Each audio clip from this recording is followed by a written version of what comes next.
The world of gaming merges with reality. Everyone is granted a system, except for our main character. His system doesn't seem to display anything at all. It even glitches occasionally, like it's malfunctioning. He trains until he nearly coughs up a lung, but he can't seem to get any stronger. But he doesn't know that he's actually the final boss of this world. This blonde young man is the strongest human alive. Those who stand before him are scared stiff, because in their eyes, he's the Demon King, with a level so high it takes 4 digits to display. Infinite, immeasurable health, an unreadable status, the title of World Ender, an absurdly long list of achievements. Without further ado, let's begin. This is Season 1. Enjoy. A game called Earth's Will transcends into the real world. And of course, this game isn't simple. It constantly throws difficult challenges at the players. One of these challenges is facing cosmic monsters, otherworldly creatures, and NPCs from various factions, all descending upon a threatened world. Fortunately, with the widespread nature of this game, an inevitable phenomenon has occurred. Every human has become a player, and naturally, these players are free to customize their character's information and attributes. At the beginning of the game, everyone starts small, just getting used to the mechanics. All players begin as newbies and gain combat abilities to fight monsters. However, contrary to Hot Da's expectations of a glorious monster-slaying adventure, he's been left out. Unlike everyone else, his system isn't responding at all. Now, Hot Da's face is ashen, completely bewildered. Hot Da's face is pale, as if he just swallowed a mouthful of dog bait. Tears stream down his face as he realizes his unfortunate start. He truly is the king of bad luck, an ordinary, utterly average university student, encountering the extraordinary at such a crucial moment. Hot Da's superhero dreams are shattered. The system has malfunctioned. Character creation failed, ejecting from the system. The system follows through. In the next instant, he's kicked out. Hey, don't kick me out. Silence. Standing amidst the flow of life, he can't help but feel the futility and unfairness of his situation. He desperately wants to fight the monsters himself, but with his bare hands, he can't even touch a single hair on their monstrous bodies. He discovers he has no equipment. No matter how hard Hata trains, nothing changes. He can't gain experience points. He can't level up. And even worse, he can't even access his character stats. The falling snow and biting wind outside are nothing compared to the icy chill in Hada's heart. A normal human can't survive in this dangerous game world. Hata falls into deep despair. But as Hata wallowed in a mixture of helplessness and bewilderment, a cruel irony pricked at him. How pathetic to die a virgin. Despite life's relentless blows, he'd always maintained an optimistic outlook, a smile perpetually blooming on his face. But now, things seemed truly hopeless. His best bet was to find a safe haven, hide, and then figure out a way to survive. Something was better than nothing. He scrambled to make use of whatever resources he had. Thankfully, his backpack wasn't jammed, just some beginner potions. Faced with his dire circumstances, Hata sat cross-legged, lost in thought. I should head to safe zone first, he mused, and team up with nearby players. As he pondered his next move, a suspicious vortex materialized in the sky above. Oblivious to the impending 80-second catastrophe about to befall him, Hata simply stared upwards in confusion. Surprise, old man. One moment, all was quiet. The next, a streak of violet light plummeted towards the earth like a meteor, shattering the ground on impact. From a distant building, a blonde-haired man named Jordan observed the earth-shaking event. It's finally here, he murmured. What he spoke of was nothing less than the apocalypse. After the less-than-graceful landing, a grotesque creature began to emerge from the dissipating white smoke. Hata, meanwhile, had scrambled for cover behind a boulder, peering cautiously out. After a quick assessment, he ventured a guess. Is that a field boss? The monster then revealed its true form. Surprisingly, it was a woman, curvaceous and alluring. Bel-I-Am, the Heavenly King, level 97, demon race, S-rank monster leader. So this is the place prophesied in my dreams where the Demon King will descend. Hata gaped at her appearance. An S-rank monster? How? Even for the apocalypse, he was clearly a hopeless simp. Smitten by her beauty, he did a complete 180, pulling out his phone. I haven't transmigrated into enough stories. Bel-I-Am, seemingly searching for something, scanned her surroundings, tilting her head this way and that. She then playfully brought a finger to her lips. I'm a little lost, she seemed to say. After a moment of searching, Bel-I-Am's face lit up with delight as she found what she was looking for. Found it. This is definitely the place. Next, Bel-I-Am reached into her cleavage and retrieved a small piece of paper. Unfolding it revealed a picture of the man she was utterly infatuated with. Her eyes softened with affection. I'll wait here for the Demon King's arrival. I drew a portrait of the Demon King from my prophetic dream. Such a handsome face. Completely love-struck, she clutched the drawing and hopped with joy on cloud 9. After indulging in her fantasy, Bel-I-Am returned to reality, ready to confront the players. These pesky humans are ruining the scenery. Everyone was stunned to face such a powerful opponent. How can this be? An S-rank boss, right at the start. She seemed to sympathize with their plight, but what could she do? My mission is to prevent them from leaving this place. How unfortunate for them. Bel-I-Am activated her skill, absolute level 27. The next second, a magical matrix shimmered into existence where Bel-I-Am stood, radiating such potent energy that Hata and the others were flung back. Inevitably, the horrific followed. A scene of carnage unfolded, instantly fatal to any creature within its radius below level 10. Terrified by the gruesome spectacle, Hata trembled uncontrollably, a whimper escaping his lips. This is more like it. A Demon King's descent should be dramatic. A voice echoed, chilling Hata to the bone. He clamped a hand over his mouth, hiding behind a boulder, his face ashen. I have to run, he thought desperately. But it was too late. Bel-I-Am's attention had shifted to the boulder where he hid. She approached slowly, her gaze suspicious. Hata could only pray. Who was that? How could anyone survive that attack? I'm dead. Just when all hope seemed lost, a blur of light flashed past. It streaked like a vengeful god behind the boulder, leaving Hata gaping in astonishment at its impossible speed. He watched, dumbfounded, as the light zipped back and forth with blinding velocity. What in the world is that? Bel-I-Am, too, was taken aback by the unexpected arrival. This power, she breathed, her voice laced with surprise. Uncertain of her ability to withstand such ferocious speed, she leaped into the air to evade the onslaught. Landing gracefully after narrowly avoiding a crescent-shaped slash, Bel-I-Am touched down. Her face, contorted in a furious scowl, betrayed her anger at the interruption. The figure who had executed the lightning lightning-fast maneuver was none other than Doolinder. Bel-I-am, he said, his voice laced with amusement. You're as irritable as ever. Infuriated by his taunt, she retorted. You have no right to lecture me after causing such destruction. Doolinder, level 101 God Officer, Moshi, humanity's highest strategist, their beacon of hope. Don't act so high and mighty. The handsome newcomer had undoubtedly saved Hada Bel-I-am. Seething, pointed at Doolinder and demanded, what are you doing here? Without hesitation, he replied, I've come to greet the newly born Demon King, of course. He paused, placing a hand on his chin and scanning the area. Although the prophecy showed me an image, I wasn't certain it was this place. It seemed the location he sought coincided with Bellium's objective. This is the place, she confirmed, understanding his intent. A murderous aura erupted from her. But I will never allow you to touch the Demon King. With her characteristic impulsiveness, Bel-I-am launched herself into the air, poised to attack Doolinder. He remained motionless. With blinding speed, she unleashed a flurry of blows, a series of swift strikes that landed like a cat scratches. Still not satisfied, she followed up with a relentless barrage of punches. Doolinder, however, remained impassive, merely defending himself. Frustrated by her inability to land a significant blow, Bellium's rage intensified. She lunged again, her expression savage. Facing her relentless assault, Doolinder simply offered a contemptuous smirk, not even bothering to counterattack. The monster within Bel-I-am fully awakened. She unsheathed an 8-meter whip, preparing to lash out at him. Only Hada remained, eyes wide, taking in the apocalyptic scene. In the next moment, Bel-I-am channeled her fury into a series of devastating blows that shattered the ground beneath her. Having endured Bellium's attacks for long enough, Doolinder finally decided to retaliate. He pulled a magnificent holy silver wind blade, seemingly from thin air, as he descended from the sky, ready to engage Bel-I-am in combat. A chaotic and furious battle erupted, neither combatant willing to yield an inch. Hidden behind a boulder, oblivious to the earth-shattering fight raging around him, Hada questioned his own existence. Who am I? Where am I? I'm so scared. He felt a pang of despair. He had imagined himself a shining star, but now he was nothing more than a background character in the epic duel between these two powerful figures. After a relentless exchange, Bellium's health was critically low. Do you think this is enough to defeat me? She snarled. Just when it seemed she was on the verge of defeat, Bel-I-am entered a second phase, her power surging to new heights. The thought of meeting the Demon King fills me with strength, she roared. A system alert flashed. Warning, Leader Bellium's health at 10%, entering second phase. Attack power increased by 20%, immunity to crowd control effects. With those words, she crouched low, assuming a frog-like stance. In a blink, she launched herself upwards like a whirlwind. Wielding her long, powerful whip, she prepared to strike. Prepare to die, Doolinder. Doolinder couldn't help but be wary of her unrestrained ferocity. Crazy woman, if she kills me. Realizing he couldn't keep this up, he pulled a small piece of paper from his pocket. I have no choice but to use this. He finally played his trump card. Just as Bel-I-am was about to strike, Doolinder held the paper in front of her. The tactic worked perfectly. Bel-I-am stopped dead in her tracks, her gaze fixed on the paper. It was a picture. Doolinder's tactic was a man trap, and Bel-I-am was completely captivated. My Demon King, she whispered, mesmerized. While she was distracted, Doolinder seized the opportunity to exploit her vulnerability. The price of her infatuation was a swift, brutal kick to the face. The impact contorted Bellium's features. Despite her being female, Doolinder showed no mercy, sending her flying dozens of meters. The force of the blow carved a long, deep gouge in the ground. Hada, who had been watching the intense battle, was stunned to see Bel-I-am sprawled on the ground. After receiving such a devastating blow from Doolinder, she slowly began to stir. Then, a shocking development unfolded. The picture of the Demon King, which Bel-I-am had been holding, was torn, the head ripped clean off. She stared at it in horror. My Demon King, she cried, trembling with rage. You despicable god officer. You used my love for the Demon King against me. Clutching the torn picture, Bel-I-am slowly rose, her fury barely contained. And you damaged my Demon King's face. Doolinder had crossed the line. Bel-I-am was now a monster on the verge of eruption. My Demon King's face. But in the next instant, she glanced towards Hada. He remained frozen in place, not daring to move a muscle. Realizing he'd been spotted by the monstrous Bel-I-am, Hada resigned himself to his fate, certain he was about to become Monster Chow. Surprise. Instead of being ripped to shreds, Bel-I-am mistook him for the Demon King. At last, I found you, she exclaimed. Bel-I-am might have been waiting, but Jordan wasn't. He gripped his sword and charged towards her like a moth to a flame. And just as quickly, in a matter of seconds, he shared Goro's fate, bisected by Doolinder. Bellium's blood splattered across Hada's face. He was reeling from one shock to the next, utterly speechless with terror. Seeing Doolinder advance on Bel-I-am with his sword, Hada felt his spirit nearly leave his body. These thrill-seeking, bloodthirsty people were too much for him. His eyes rolled back in his head, and he resembled nothing more than a beached fish gasping its last breaths. As expected of one of the 7 heavenly kings of the demon race, he thought faintly. After a fierce battle, Jordan's health was dangerously low. He pushed himself to the limit, and emerald crowns began to materialize around him. No matter, he thought, I just need to set a trap. Having dealt with the first obstacle, Bel-I-am, he began to formulate his next plan. Wait for the Demon King to descend, spring the trap, and kill him, he mused. Jordan still seemed oblivious to Hada's presence. But just a few seconds later, he turned, and his eyes met Hada's. Right, the specific location must be here, he muttered. The atmosphere suddenly became incredibly awkward, both of them frozen like statues. He thought Bel-I-am was the only one who mistook him for the Demon King, but now even Doolinder's jaw dropped. When did the Demon King descend? He wondered aloud. Doolinder, activating level 23 sensory skill. Level 39 enhancement skill activated. Level 39 skill activated. Immediately after activating his super sensory perception, he attempted to gauge Hada's, or rather, the Demon King's, level. The result left Doolinder empty-handed. Infinite health, immeasurable, status, unreadable, title, world ender. He was utterly shocked by Hada's hidden power. A 4-digit level. How is this possible? He thought, reeling. Out of the frying pan and into the fire. Doolinder was now low on health, and his current level was no match for the Demon King. He began praying internally. Doolinder's overthinking kicked into overdrive. Could his plan plan be to duel me and take my head without lifting a finger? A sinister, cunning, and cruel Demon King, he fretted. Do Linder, you will guide the adult players, and together you will defeat the Demon King and save the world. You are humanity's hope. A whirlwind of thoughts spun through his mind as he watched Hada slowly rise to his feet. He braced himself, gathering his strength into a defensive stance. But Hada simply raised a hand to cover his mouth, eerily silent. Do Linder's overactive imagination went into overdrive again. This is the end, he thought. He envisioned Hada condensing an energy sphere. Then, like a monster, Hada would thrust it forward, overwhelming him. You foolish humans dare to injure my subordinates? He's truly enraged now, Do Linder thought, and 7,749 doomsday scenarios began to flood his mind. The world was about to end. Yet, surprisingly, in reality, Hada offered him a vial. This incredibly friendly gesture left him frozen in place. For 5 seconds, he stared at Hada in disbelief. The Demon King before him was acting as gentle as a fairy. The crucial reason for this was that the Demon King was completely unaware of their own identity. Your health is depleted, but I only have this. If you don't mind, would you like to drink it? The convergence area between Earth and our world has reached 30% of Earth's surface. Reports of human participation in the game are coming in. Humans on Earth have successfully awakened as players and begun battling monsters. Everything seems to be progressing smoothly. We just need to stick to the plan. A man in a suit expressed his satisfaction with this development. Excellent. Helping players grow is our duty as NPCs. Then they discussed Jordan's situation. How's the Holy Light God side? Have they killed the boss-level monster guarding the Demon King's birthplace? He then cheerfully shared his next plan. If we can kill the Demon King in diapers, we can win this war without fighting. With Jordan in charge, there's nothing to worry about. The other person, reassured, replied, as expected of Jordan,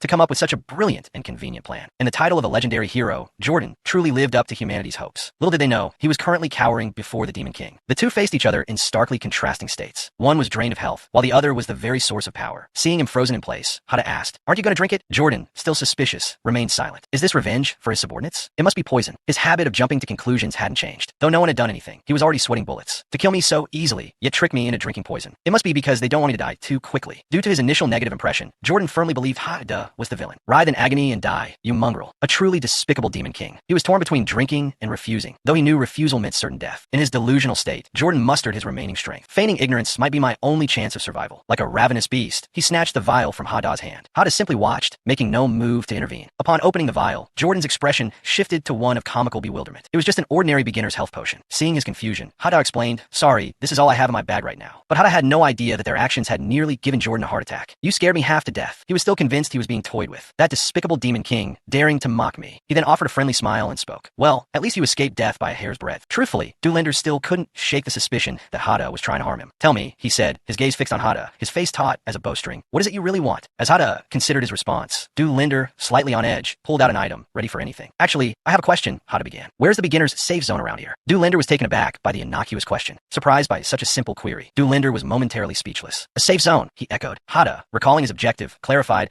it's a place where low-level players without combat experience can learn and grow. A sinister smile crept across Doolinder's lips. So that's his plan, he thought. The safe zone is full of newly spawned adventurers, the very people who will eventually kill him. Hada, oblivious to the dark thoughts swirling in Doolinder's mind, remained pure of intention. But Doolinder's paranoia tainted everything. He's going to take advantage of their weakness and slaughter them all, he mused. Such a devious scheme. Lost in his own twisted logic, a chilling grin spread across his face. You think I'd sell them out just to survive? After a brief internal struggle, Doolinder decided to lead Hada to the safe zone. Forget it, he thought. I need to stay alive. I'm humanity's irreplaceable hope, after all. Upon reaching their destination, Hada, overflowing with gratitude, exclaimed, "Thank you, big brother. You're so kind." Having fulfilled his reluctant obligation, Doolinder waved goodbye with a forced smile and departed. Beneath the facade of friendliness, however, seethed a cauldron of resentment. That damn Demon King, he fumed. Once I'm back in the safe zone, I'll contact my superiors. But before he could escape this current predicament, another crisis arose. A monster suddenly appeared. Unwilling to waste another second on these creatures, Doolinder drew his sword and struck. The monster exploded in a shower of sparks and gore. Just a stray? He wondered, glancing around. He quickly realized it was not alone. Several more monsters materialized, their numbers not insignificant. Without hesitation, Jordan charged, his sword flashing. He was a whirlwind of motion, effortlessly cutting down the monstrous horde. Isn't he amazing? Someone might have exclaimed. Single-handedly, he took on the entire pack, fearless and undaunted. His B-rank skills were on full display, a tempest of steel and power. He moved through them like lightning, obliterating everything in his path. Even with his health dwindling, he remained more than a match for these creatures. Meanwhile, Hada was in dire straits, on the verge of being caught by a monster. Terror etched across his face, he desperately fled. Even Doolinder watched with bated breath, curious to see what would happen next. Will he fight back? He wondered. If so, I might be able to gather some intel on his combat abilities. To Doolinder's surprise, Hada ran straight towards Jordan, crying out for help, stopping him dead in his tracks. But before they could react, a monster, impatient for its prey, lunged at them. Still clinging to life, Hada reacted instinctively, throwing his weight against the creature, cleaving it cleanly in two. An explosion followed, obliterating the monster before it could harm them. After Hada's performance, Jordan couldn't help but scoff internally. What a pathetic display. Even with so many ferocious monsters present, he hadn't shown the slightest intention of lifting a finger. He'd completely betrayed the inherent confidence of a true powerhouse. Meanwhile, Hada still clung tightly to Doolinder, utterly awestruck by his impressive display of power. Jordan, clearly possessing superior strength strength and oblivious to his role in Du Linder's supposed demise, smirked to himself. It seemed luck was on his side. Finally, Jordan, unable to bear Hada's leech-like grip any longer, asked, "Could you let go? I can barely walk." Hada, startled, released his hold. "Sorry," he mumbled. They now stood in a vast, empty field. Hada busied himself examining the items he'd recently acquired. These are the spoils from a Sasodi picnic boss. Rewinding to the previous scene, the two had been discussing what to do with the monster's remains. "You don't want the body? It's against my principles not to loot monster corpses," Du Linder had stated. Hearing this, Hada turned to Jordan and asked, "Can I have it then?" Jordan, unsure why Hada would want such a thing, eventually agreed. Without hesitation, Hada gleefully pulled out a piece of clothing. "Thanks, bro. I won't stand on ceremony." Ignoring the withering look Jordan sent his way, Hada turned back to the remains and asked, "This is divine gear, right? You don't want it either?" Jordan shook his head vehemently. "Of course not." Hada continued rummaging. "Great. You're the best." Then, a tragic realization struck him. "My account's bugged, so I can't wear it." Something else caught his eye. "What's this?" Apparently, Hada had found something interesting and beckoned Jordan over. Together, they peered at a book. Its contents, propaganda for the Demon King. While Hada seemed engrossed, Jordan couldn't stomach a single word. Filthy demons, he thought. I can't let the world fall into their hands. Despite emerging unscathed and with loot in hand, Hada felt a pang of disappointment. Anyone else would be ecstatic to have single-handedly claimed all the spoils from a high-level Sasodi picnic boss. The injustice of it all brought a wave of self-pity. This kind of luck would have been better spent on character creation, he grumbled. Ever the optimist, he quickly recovered. For now, I just need to focus on surviving. While Hada contemplated a situation, Du Linder found himself harassed by a pack of monsters. It was utterly frustrating to be pestered by these creatures when he was already exhausted. Hada watched him fight, eyes filled with admiration. So cool, he thought. I wish I were as strong as him someday. After a flurry of sword swings, Jordan finally plunged his blade into the ground, taking a breather. He looked as though he was about to collapse. "The safe zone is just over there," he said. Hada's eyes followed Jordan's gaze to the vast expanse before them. He was momentarily dazzled by the sight. That's the safe zone. Their long day of fighting for survival had finally led them to Sanctuary. Kurama University, levels 1 to 10. Peace zone. He thought it was far away, beyond the horizon, but it turned out to be right under his nose. This place was incredibly familiar to Hada. It was his own school. After the fierce battle with Jordan, who unfortunately had to leave the game early and was taken back to be worshipped by the girls, Belian had failed and died. Damn it, things were getting serious. They then began to fuss about welcoming the Demon King. Someone else had to be sent to welcome the Demon King, but only Belia could see the Demon King's face in the prophetic dream. The 7 heavenly kings, Babylon, level 102, leader of the demon race, was extremely worried in this critical situation. If something happens to her, how will we find the Demon King? While they were still in a tangled mess, a voice called out from afar, "Don't be afraid." And that person was one of the 7 heavenly kings, Mammon, level 84, leader of the S-rank demon beasts. Before Belia died, she left us a clue. And the clue she was talking about was a picture of Hada with alluring lips. Just based on this, we can recognize the Demon King. She then stood up. "You came at the right time, Mammon." Because she had just joined, Mammon also briefly inquired about the current situation. Then, based on what she had gathered, Babylon recounted every single detail. According to the demon intelligence, after killing Bal-I-Am, Jordan left the Demon King's birthplace. He went to the safe zone and brought someone else along. Indeed, Mammon, with her keen eyes and sharp analytical skills, made a spot-on judgment. If so, the person he brought along could be the Demon King. Hearing this, Babylon brought out Hada's portrait. The demon intelligence transmitted the person's appearance. It was unknown if the demon intelligence had a grudge against Hada, but they took an unflattering photo of him, worse than a wilted flower. "It looks like this." Mammon then looked carefully at the photo she provided. However, surprisingly, even though both pictures were of the same person, she didn't recognize him. "It seems it's not him." Very good. At least it proves that the Demon King wasn't captured by Du Linder. He's still safe. The fate of Hada's picture now lay in the trash can while they urged the search for him. "We can't delay. Gather the troops and move out immediately." They were extremely determined to welcome the Demon King. "By all means, we must find the Demon King quickly." But these beautiful girls didn't know that their Demon King was currently enjoying flowers in a safe place. 2 flowers bloomed, one on each side. Is this the safe zone? So many people. He was somewhat overwhelmed by the sight of long lines of people, as numerous as ants. Hada looked everywhere and saw only people. He felt lost in a vast sea of people. So many people. But what was even more surprising was that at this time, Du Linder still thought Hada was acting. But he didn't know that Hada was genuinely bewildered. This acting was truly immersive. But a self-righteous person like you basically doesn't realize what you'll face next. The place where they were standing was almost absolutely safe. Kurama University City was a powerful trap. It was a safe zone, so it received the protection of the gods. There was a system device, a suppressor, that could seal the energy of all monsters. No matter how strong the monsters are, they'll be trapped like turtles in a jar. That's how the game rules work. A sinister smile crept across Du Linder's face as he finalized his equally sinister plan. "Once we're inside the safe zone, we can control you. Killing you will be..." He paused, already relishing Hada's gruesome fate. "You'll die for your arrogance and ignorance. And just as the prophecy foretold, I will become the hero who leads the players to slay the Demon King." But as they stepped inside, the incessant chatter gave him pause. "Aren't you Du Linder, the hero destined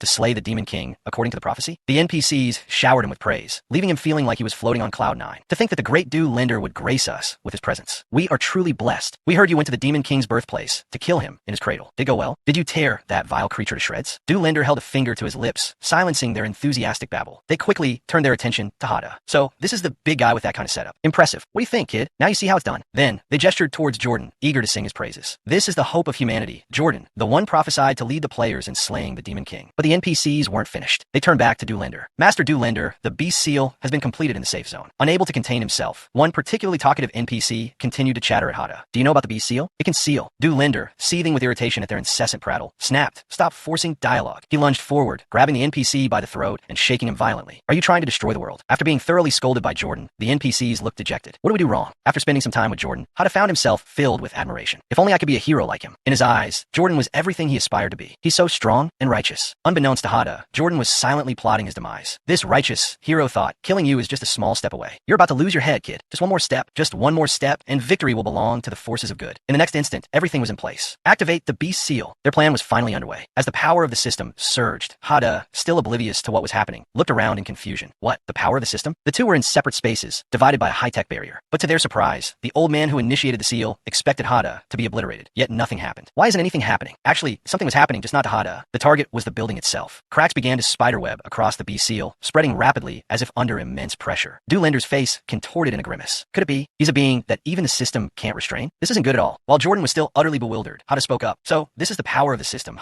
Then I'm relieved. But to Doolender's overthinking mind, Hada's words sounded like a threat. Doolender assumed the safe zone, protected by the system, possessed absolute power, and that upon arrival, they would be safe. He feigned panic, pressing Hada. What are you planning to do? Things were getting tense. An unexpected event had occurred at Kurama University. Inside, people were still chatting casually, unaware of what had just transpired. Suddenly, a strange sensation washed over them, freezing them in place for 5 seconds. After everything returned to normal, everyone was startled. What just happened? Was that an attack? Not wanting to cause a panic, an NPC quickly reassured them. It seems the server lagged. Don't be alarmed. It was just a little lag. Despite the strange occurrence, they weren't overly concerned. They were, after all, in a safe zone. This is a safe zone. We are under the protection of the divine sting system. As long as you're within its range, it can protect you. It's absolutely safe. The NPC gestured towards the system, oblivious to the fact that it was now a twisted, mangled mess. Then they turned back and stared, puzzled by its strange shape. Did the divine sting always look like that? I don't recall. It's a bit odd. Despite the ominous sign, they remained optimistic because they still had Doolender. In short, there's no need to fear. Our hope, humanity's greatest strategist, Doolender, is here. To further emphasize his point, the NPC turned to Doolender and requested, Doolender, sir, please say a few words to everyone. However, much to Hada's confusion, Doolender was slumped on the ground, clutching his head in agony. Recalling the moment he'd accidentally deformed the system, Doolender was filled with despair. Without a word, he dented the divine system artifact into the shape of a heart. It's like a joke. Everything had gone completely off script. I thought activating the divine sting would allow me to borrow the system's power to subdue him. But life isn't a dream. Instead, he gave me a solid punch, shattering clouds, and ascending to heaven. Hada, simply by sitting there, had rendered Doolender utterly helpless. Faced with Hada's latent power, Doolender was like a withered leaf about to fall. Is this the gap in our strength? Doolender hadn't even had a chance to show his skills, and already, he felt the mission was impossible. Should I just surrender? Seeing Doolender's utter dejection, Hada asked with concern, Doolender, are you alright? They said it was just lag, nothing serious. He was completely unaware that he himself was the cause of Doolender's despair. I can't believe he's this shaken up. How adorable. Hada had apparently taken a liking to Doolender. He didn't want to see him so down, so he offered some encouragement. Doolender, please cheer up. Hada, before realizing his true identity as the Demon King, was incredibly kind, offering comfort and a bright smile. You're humanity's hope. How can you be so scared? The game has only just begun. Hearing this, Jordan looked up at Hada with a surprised expression. Although Hada's words were meant to be encouraging, Jordan still felt like the victim of a cruel joke. Just begun? This Demon King is outrageous. With his over-the-top dramatic interpretation of the situation, Doolender suddenly changed his demeanor and sharply questioned Hada. Just what are you trying to do? Speak plainly, like a man. Faced with this interrogation, Hada appeared utterly bewildered, unsure of what was happening. Me? What? These two were truly a match made in heaven, each interpreting the other's words in a completely different way. Is he trying to trigger a quest reward? Just a few words of encouragement, and he's already this moved. Doolender, you're too kind. Since you said so much, I really... Suddenly, in the next moment, a scene seemingly ripped from a boy's love story unfolded as Hada took Doolender's hand. I want to ask you for a favor. It's unclear where they went afterward, but they ended up in a densely crowded area. As expected, if you want to live in the safe zone, you first have to learn some production skills. In contrast to Hada's enthusiasm, Doolender seemed reluctant and unhappy. Even he was surprised by Hada's simple request. He had expected some terrifying demand, but instead, it was just a desire to learn production skills. Suddenly, Hada turned to Doolender with an excited expression. Doolender, you're the hero who will lead the players to defeat the Demon King, right? Mentioning this reminded Hada of his childhood dream of saving the world. Actually, I've loved hero stories since I was little, and I always dreamed of becoming a hero when I grew up. Although I encountered some problems at the beginning, Hada continued, his optimism unwavering. Due to some account irregularities, I didn't know what to do. But since fate has arranged for me to meet you, it must mean it doesn't want me to give up. So I've decided not to be discouraged. Even if I have to follow the production path, I'll still strive to become a hero. Doolender could only stare, mouth agape, in astonishment. After finishing his story, Hada looked at Jordan with sparkling, expectant eyes. Will you guide me? It was a classic case of a naive soul encountering an overly enthusiastic one. Jordan couldn't help but blush at Hada's earnestness. This innocent fool was determined to play the game to the fullest. Even though he hadn't properly started yet and was only getting acquainted with the system, he'd already received countless scornful remarks from the instructors. Culinary instructor, Heat Insulation, a dwarf who didn't dare pursue combat skills and wanted to learn production, scoffed. First aid instructor, Lin Bing Bing, remarked, with a face like that, who would risk fighting monsters? She looked him over for a moment, then assessed him. Then the two sides began their exchange. This is all I have. Normal players start by planning and saving. They can earn 10 silver pieces in a few hours, but that's only enough to learn a basic production skill. Do you think learning production skills will make you money? On the contrary, it's very expensive. After looking at Hada with disdain, their eyes widened at the gold balance displayed in the system. Over 10,000 gold. After realizing Doolender was a genuine tycoon, tune, his attitude flipped like a pancake. Oh, so you're the boss. My apologies. The woman was an exception, showering him with flattery. To think the boss could earn so much money right off the bat. Truly impressive. But we NPCs have our principles. We won't blindly choose you just because you're rich. This place is sufficient for learning skills, but mastering them quickly is very expensive. If your production skills aren't proficient, you can't profit from production. The two worlds have only recently merged. Everyone is severely lacking in materials. The necessary materials for upgrading basic production skills aren't available on the market. Forced improvement can only be bought from NPCs. It's like in-game purchases, and the prices are exorbitant. It's better to use the money to buy equipment and level up quickly. With that much money, you could choose top-tier equipment for this stage. Despite being offered a plethora of suggestions, Linder remained hesitant. But I have my own difficulties. Suddenly, Linder snapped at Hada. Isn't there any other way? Seeing Hada stare at him without answering, he felt incredibly irritated. What are you looking at, you hateful demon king? You threaten me, humiliate me, and now you want to take my money too? Suddenly, before anyone had done anything, he bristled with indignation. I can be killed, but I won't be humiliated. I can't be this cowardly. He then held out a small pouch for Hada to see. This is all I brought with me. Because this was money he had borrowed. Hada looked embarrassed upon receiving the pouch. I didn't want to have to squeeze Linder, sir, but the next moment, they were struck by devastating news. It's still not enough. Seeing that the money was insufficient, Hada quickly looked around, clearly wanting to borrow more. Linder, understanding his intent, frantically searched for anything of value. Still not enough. Still not enough. However, no matter how many items he pulled out, it was never enough. By now, Jordan had been stripped bare, down to his underwear. Utterly humiliated, he slammed his fist against a rock in frustration. That damn demon king. He's taken everything from me. While he was in despair, Hada suddenly reminded him, it's still not enough. The lowest production skills correspond to at least C-rank combat skills. Practicing in the early stages won't be profitable. Linder, sir, don't you still have that valuable watch? After venting his frustration on the walls, Linder finally remembered. That's the crazy gift my father gave me. The next moment, everyone began discussing Linder's treatment of Hada. Why is Linder treating him so well? It's scary. Does he see some great potential in him? Hada received the Lee family's transmigration watch. Really? He values me that much. I told him I wanted to be a hero too and asked for his support, but I never thought he'd acknowledge me to this extent. Meanwhile, Jordan felt utterly miserable. This is so touching. It's worse than killing me. The hope of humanity has begun to hate this world. With Linder stripped of all his possessions and still not enough funds for Hada's production skill training, he made plans to meet again soon and left. Anyway, I'll figure something out about the money. After a moment of frozen silence, someone offered Linder a suggestion. If you want to make money, you could try the NPC merchant. Most new players earn money by selling items there. Taking the advice to heart, Linder immediately teleported to the central trading hub of the system shop. Inside, he laid out his meager possessions on the counter for appraisal. Field mousetail, E-rank item, pure trash, worth 3.2 to 6 copper. The items he currently possessed were all of low rank. Mud monster underwear, E-rank item, pure trash, worth 8.7 copper. Finally, he presented something of slightly more value. Pinky finger of a low-level skeleton soldier, D-rank item, worth 32 gold and 2.8 silver. After appraising the offered goods, the shopkeeper offered a sliver of praise. Your equipment isn't bad. Linder, a flicker of hope in his eyes, asked, really? How much can I get for it? The shopkeeper held up a finger. 1 silver, 20 copper. Linder's face fell. It wasn't nearly enough. That little. Disgusted, Linder saw no point in further negotiation. See you later. He trudged out empty-handed, lamenting his situation. He'd been playing for half a day and hadn't even chosen a skill yet. Just as he was starting to wallow in self-pity, Hada happened to stroll by. How can anyone play this game if it's this hard? Linder cried. Witnessing Linder's despair, Hada felt a pang of sympathy. No matter how the world changes, it seems money is still the root of all problems, he mused. A moment later, Hada became the shopkeeper's second customer. I have a few things to sell. Mind taking a look? Hada carefully arranged his items on the counter. The shopkeeper began his appraisal. Holy Silver Wind, 74.8 gold. Dragon Sheen Coat, 48.7 gold. Atlanta Silk Underwear, Lyra's Reincarnation Watch, 141.66 gold. The shopkeeper's eyes widened, his jaw slackening as he realized the sheer quality of the items before him. They were all top-tier, S-rank equipment. A flicker of recognition crossed the shopkeeper's face as he examined the items more closely. They seemed familiar. After a moment of frantic recollection, the truth struck him like a lightning bolt. These are Lord Linder's belongings. The shopkeeper's astonishment only deepened as Hada reached for something else. There's more. Hada pulled out a set of lacy lingerie. The shopkeeper gaped. Could this also be Lord Linder's? Hada, in a move of audacious nonchalance, was selling Billion's lingerie. The shopkeeper, however, seemed more intrigued than shocked. The design is quite something, he remarked. With all his items displayed, Hada finally asked, how much can I get for these? The shopkeeper, wanting to be precise, explained, these items are unidentified. They need to be appraised first. Without further ado, he initiated a level 99 appraisal. The results left the shopkeeper speechless. Great Demon King's Kiss. Culinary ingredient. Medicinal component. Jewelry enhancer. Effects. Aphrodisiac and beautifying. Value. 650 gold. Billion's chest cloth. S-rank chest armor. Level requirement. 50 plus. Strength plus 99. Agility plus 199. Critical hit plus 199. Endurance plus 152. Faith plus 184. 4 gem sockets. Value. 340 gold. The shopkeeper's eyes widened at the exorbitant prices of the items Hada presented. How could these people think their own items were worthless, while Hada's were priceless? A conflict began to brew. Are you joking? Linder scoffed. You're offering me 2 silver for this heavy armor? And this flimsy cloth is worth over 300? What do you even know? He picked up a piece of lingerie, thin as paper, examining it with a captivated gaze. Some clothes, the shopkeeper purred, are more valuable the thinner they are. Unable to resist, the shopkeeper lifted the lingerie to his face and inhaled. He seemed intoxicated by the pristine quality of the fabric. He was practically floating. This material, he sighed, as soft and light as air, and this sweet, salty fragrance. His voice trailed off dreamily. Plus, the Henner value increases by 200. And so, the price of the lingerie continued to climb. The Bellion bra, he murmured, with the rich scent of a seductive demoness. progress. Selling price, 680. He clutched it like a precious jewel, a truly rare and exquisite item. Clearly, some past life infatuation with women was at play. The shopkeeper turned back to Hada, announcing the assessed value. 680 gold is what I'll give you. This is graduation attire, a very low drop rate item. Its true value is immeasurable. Hada seemed surprised. Really? It can sell for that much? Contrary to expectations, the shopkeeper offered a piece of advice. Young man, I advise you not to sell it. Selling this equipment to me means it's reclaimed by the system. It ceases to exist. Hada, confused, checked his own system interface. It seems I can't trade it anymore either. Then the shopkeeper delivered the truly bizarre follow-up. But you can keep it. While wearing it might make you look like a pervert. Once you reach a high enough level, the improvement it provides will be a dramatic leap. You'll be the object of countless people's admiration. Visions of future glory filled Hada's mind. He stared blankly for a moment, seemingly processing the shopkeeper's words. With a dazed expression, Hada walked out of the shop. S-rank Bella chest cloth sold, reclaimed by the system. 2 great demon horns sold, reclaimed by the system. Meanwhile, Doolinder fumed. Why would anyone sell graduation gear to a shop? Hada, however, was beaming, immensely satisfied with his 955 gold. The details of the game world became clearer. In this world fused with the game, some aimed to defeat the final boss and save the world. Of course, not everyone followed that path. Others sought to dominate the arena, to reign supreme among players. And some, ignoring the bustling world around them, chose more unique goals. Exploration, uncovering hidden potential. Only you, sir, someone said Hada, are worthy of the final strike against the Demon King. A vision of Hada vanquishing the Demon King flashed before his eyes. Yes, a gold group, Hada mused. This meant paying others to carry him through dungeons. This way, even without a strategy, he could participate in the final boss raid. No sword required. Though invited to use a sword against the Demon King, Hada, in his imagined scenario,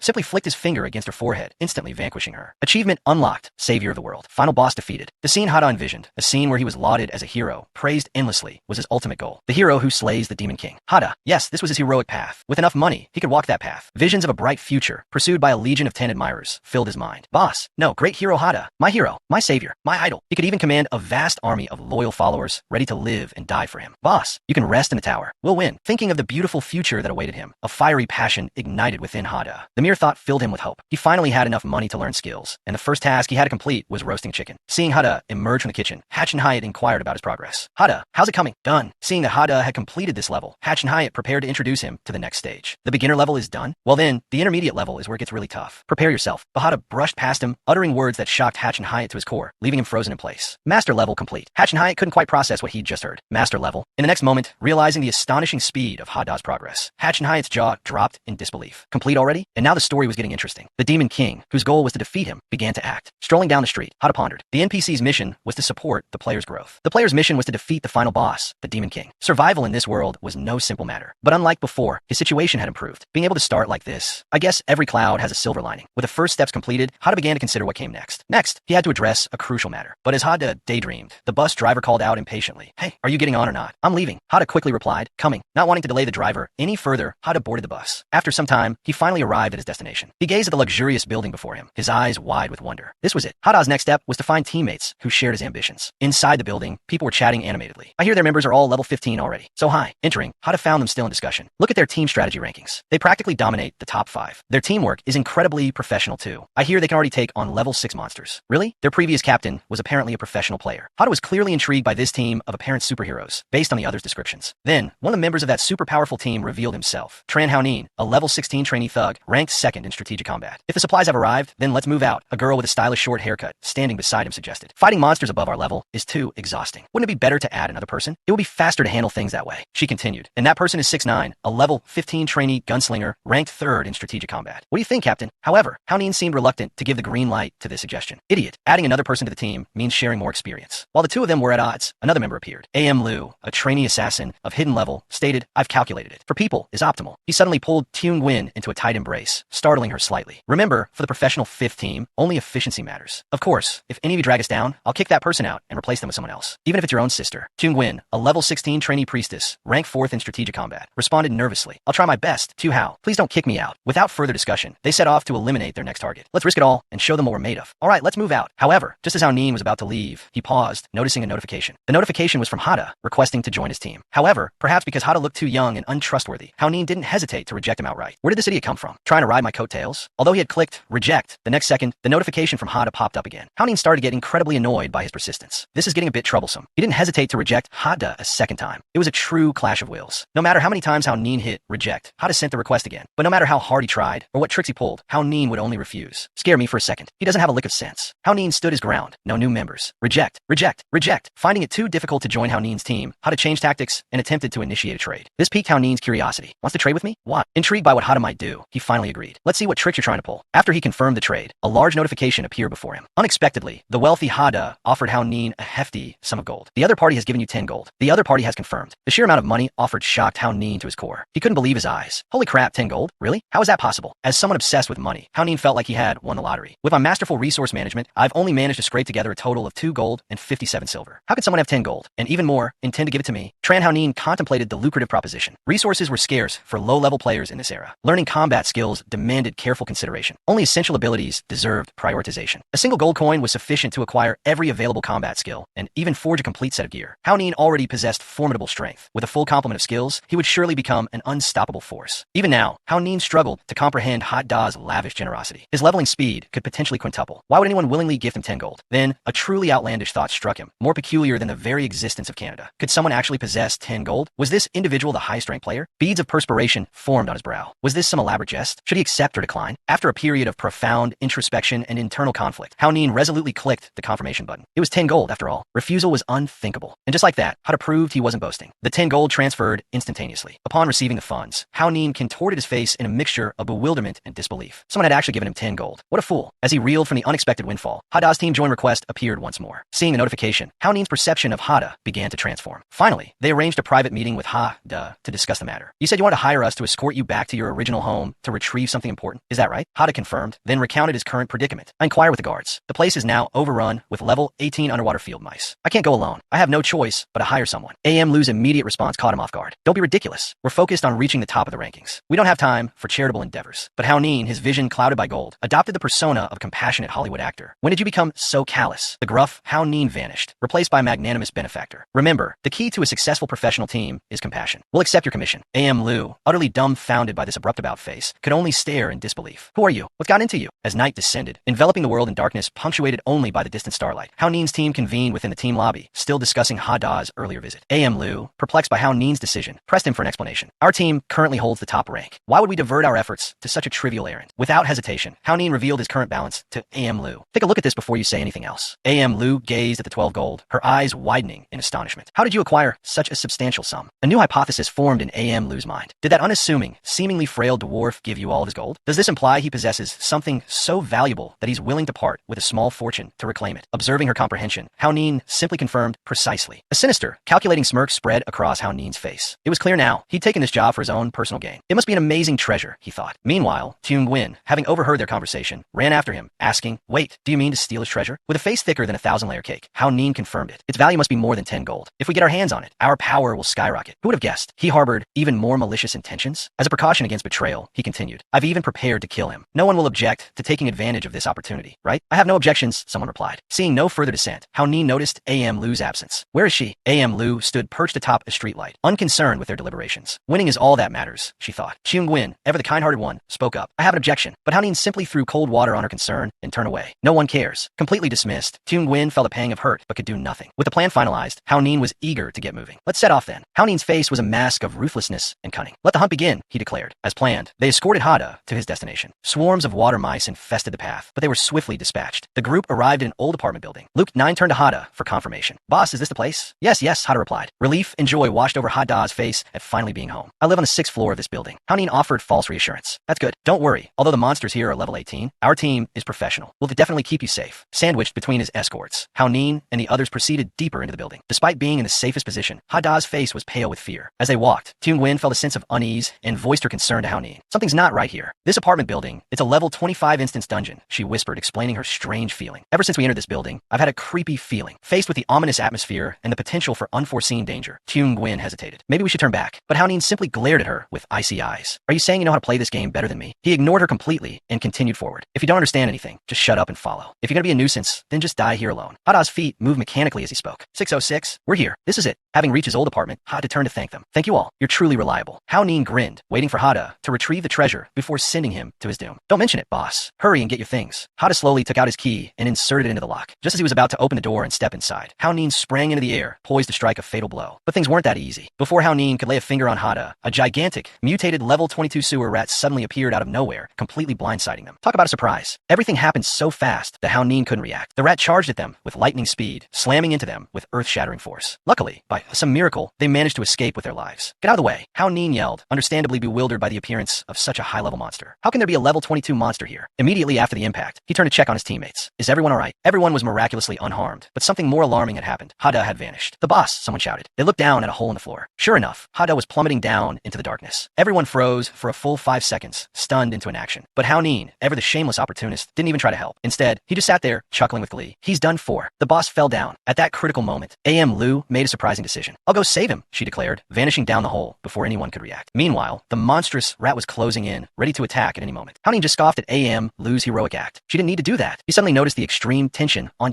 Wen's face. Leader, we're in big trouble, she exclaimed. The reason for her alarm was clear. The three of them were now facing the full wrath of the level 22 mutated sewer rat. All of Haonin's earlier bravado evaporated in the face of a monster so much stronger than himself. Why is there a level 22 monster here? The three of them quickly assessed their chances. Normally, a well-coordinated team of 3 players can barely take down a monster the same level. It's 6 levels higher than us. Do we even stand a chance? Even Gwen, usually so confident, wasn't sure they could win this fight. She was ready to give up, despite the treasure being so close. The treasure is right in front of us. We've wasted so much time and gained nothing. We finally managed to get the lead, and now it's all in jeopardy. Prioritizing the safety of her team, she turned to Haonin. We have to cut our losses. Let's retreat. But Haonin was still analyzing the situation. He'd been observing the monster, and something seemed off. The rat kept looking left and right, as if searching for something, instead of focusing on attacking them. Suddenly, the rat squealed, as if it had caught a scent. The Demon King. I smell the Demon King. It seemed Hada was the real target all along. His undiscovered identity as the Demon King made him a prime target wherever he went. Demon King. Where are you, Demon King? And then it poked its head down, peering into the hole below, searching for him. The Demon King had fallen. To the rat's astonishment, Hada was still plummeting. Normally, he should have been terrified, but instead, Hada felt strangely calm. Am I about to die? He wondered. Being a relaxed kind of guy, Hada viewed meeting his maker as a rather trivial matter. If I die, maybe I'll awaken some kind of system ability, he mused. That's how it always goes in those web novels. After a moment of free fall, Hada's backside finally met the ground. But, befitting his status as the Demon King, not only did he not die, he actually earned himself a rather impressive title. The young man who fell 20 meters without a scratch. Not only did he not die, he didn't even feel any pain. Although he was unharmed by the fall, Hada now faced a new problem. How to survive in this dangerous, lurking place. What to do now? Being an optimistic overlord, he didn't feel particularly worried. He simply sat there, calmly awaiting rescue. If I just wait, those powerful allies will come and save me. Meanwhile, a swarm of rats scurried towards Hada. Of course, they weren't coming to attack him, but rather to show their affection. However, before they could reach him, they were utterly annihilated by some unseen force. Before Hada could understand what was happening, he turned to see a pile of rat corpses. A.M. Lu, likely misunderstanding their intentions, had taken it upon herself to eliminate them. Don't be afraid, she said. Although her tone was cool and collected, Hada was actually scared stiff. A.M. Lu stepped out of the shadows and into the light, approaching him. It's me. It seemed A.M. Lu still intended to keep him alive, at least for now. It's dangerous here. Be careful. After giving him this warning, she walked over to a transparent wall and placed her hand on it. It's an air wall. We can't go up from here. Even Hada was surprised by how realistic it looked. Seeing that this route was impassable, A.M. Lu began to search for another way. It seems we'll have to find a different way back. Hada pointed towards the distance. How about the stairs over there? Finding his suggestion reasonable, she immediately asked him to lead the way. He was taken aback. Me? Lead the way? Aren't I the client? Faced with Hada's reluctance,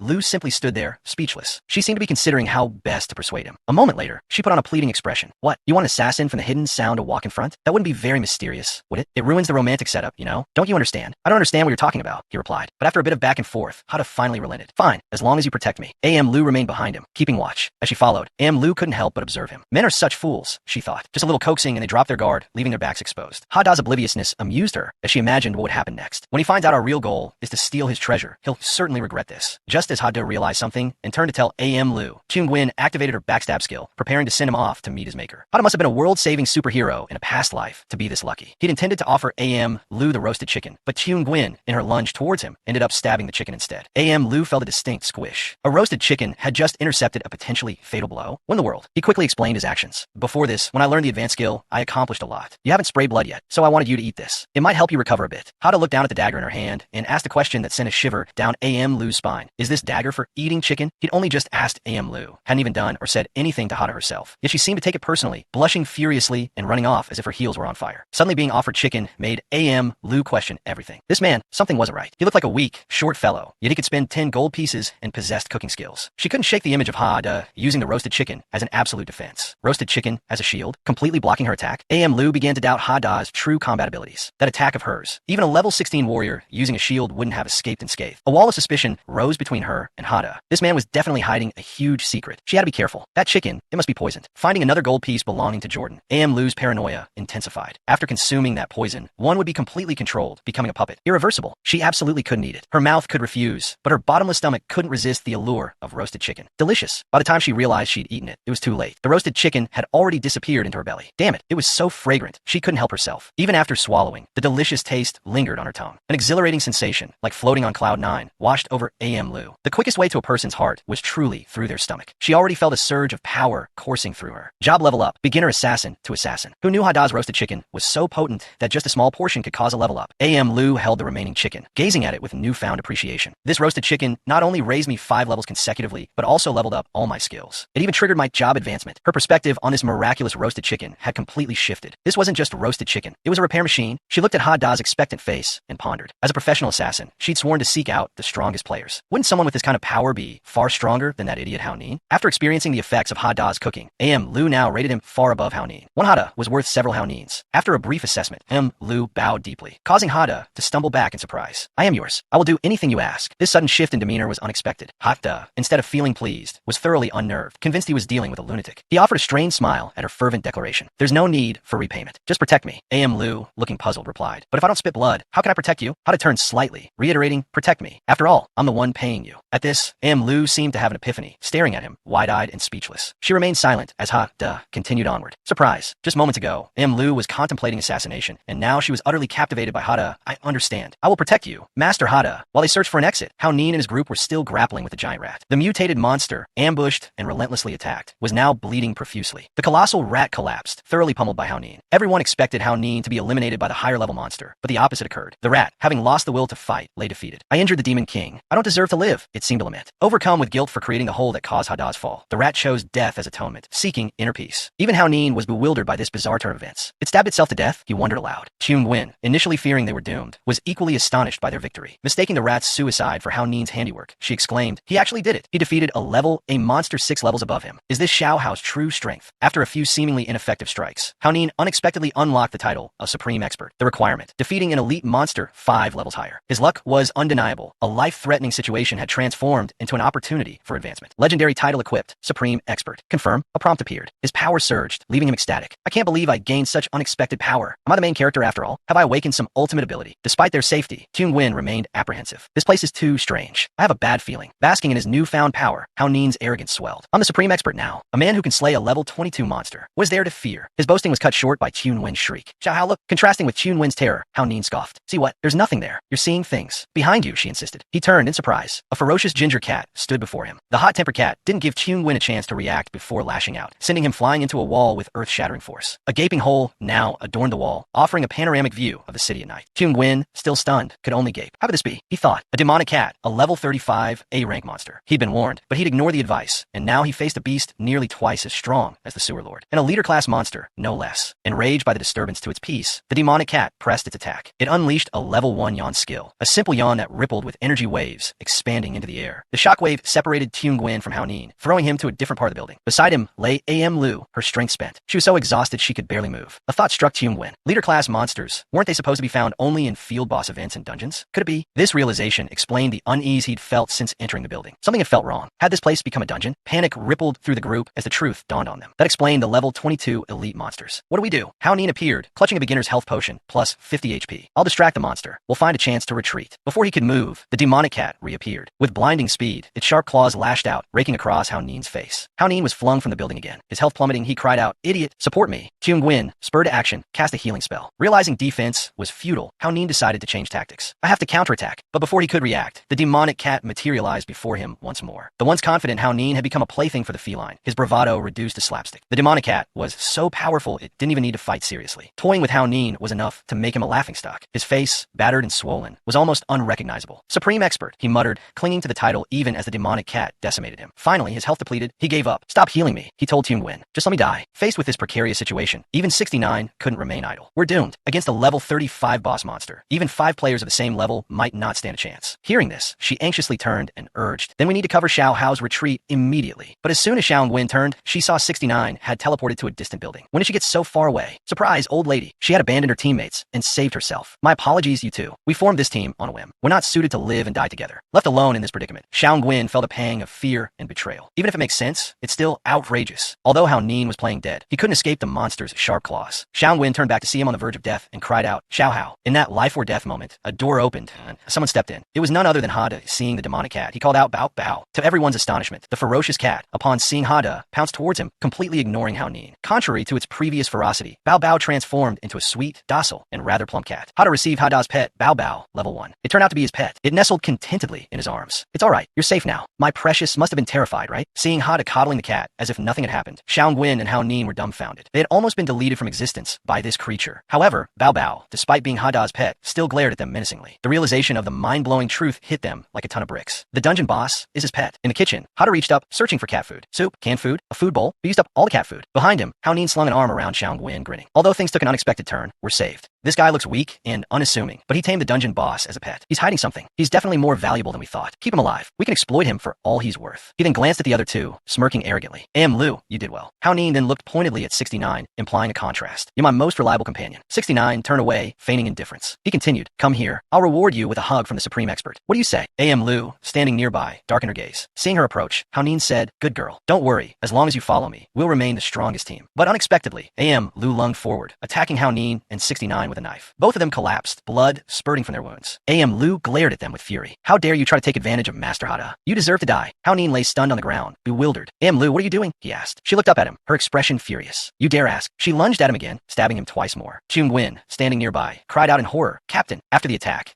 Lu raised her head, her eyes filled with murderous intent. You have no idea who you've crossed. Just then, Hada approached from behind, his cat perched on his shoulder. I got what I needed. We can go back now. Lu's eyes lit up at the sight of him. This is... Hada glanced at the cat on his shoulder. This is my pet. Before the world changed, I wasn't with him. So now, no matter what, I wanted to find him. His name is Bao Bao. Lu looked at the cat. So, the treasure was actually... She trailed off, as if realizing something. Lu suddenly bowed. Understand. From now on, we're colleagues. Her action startled Hada. Colleagues? He stepped forward, looking at her with a strained smile. If your delusions are this bad, you should really seek treatment. Let's just get back to the city. Taking another step, his foot landed in a pool of blood. Before him lay Hao Nin and 69, motionless on the ground. Hada's expression froze. He was speechless. After a few seconds, he finally grasped the situation and cried out, what happened here? Lu stepped forward, placing a hand on her chest. I saw they were critically injured beyond saving. I wanted to help end their suffering quickly. Hada gasped. What? Hao Nin, looking at her, was filled with indignation. I still had 2/3 of my health, critically injured. Lu glanced at Hao Nin and 69 with disdain. But your guts are spilling out. Hao Nin sat up, furious. You're the one who stabbed me.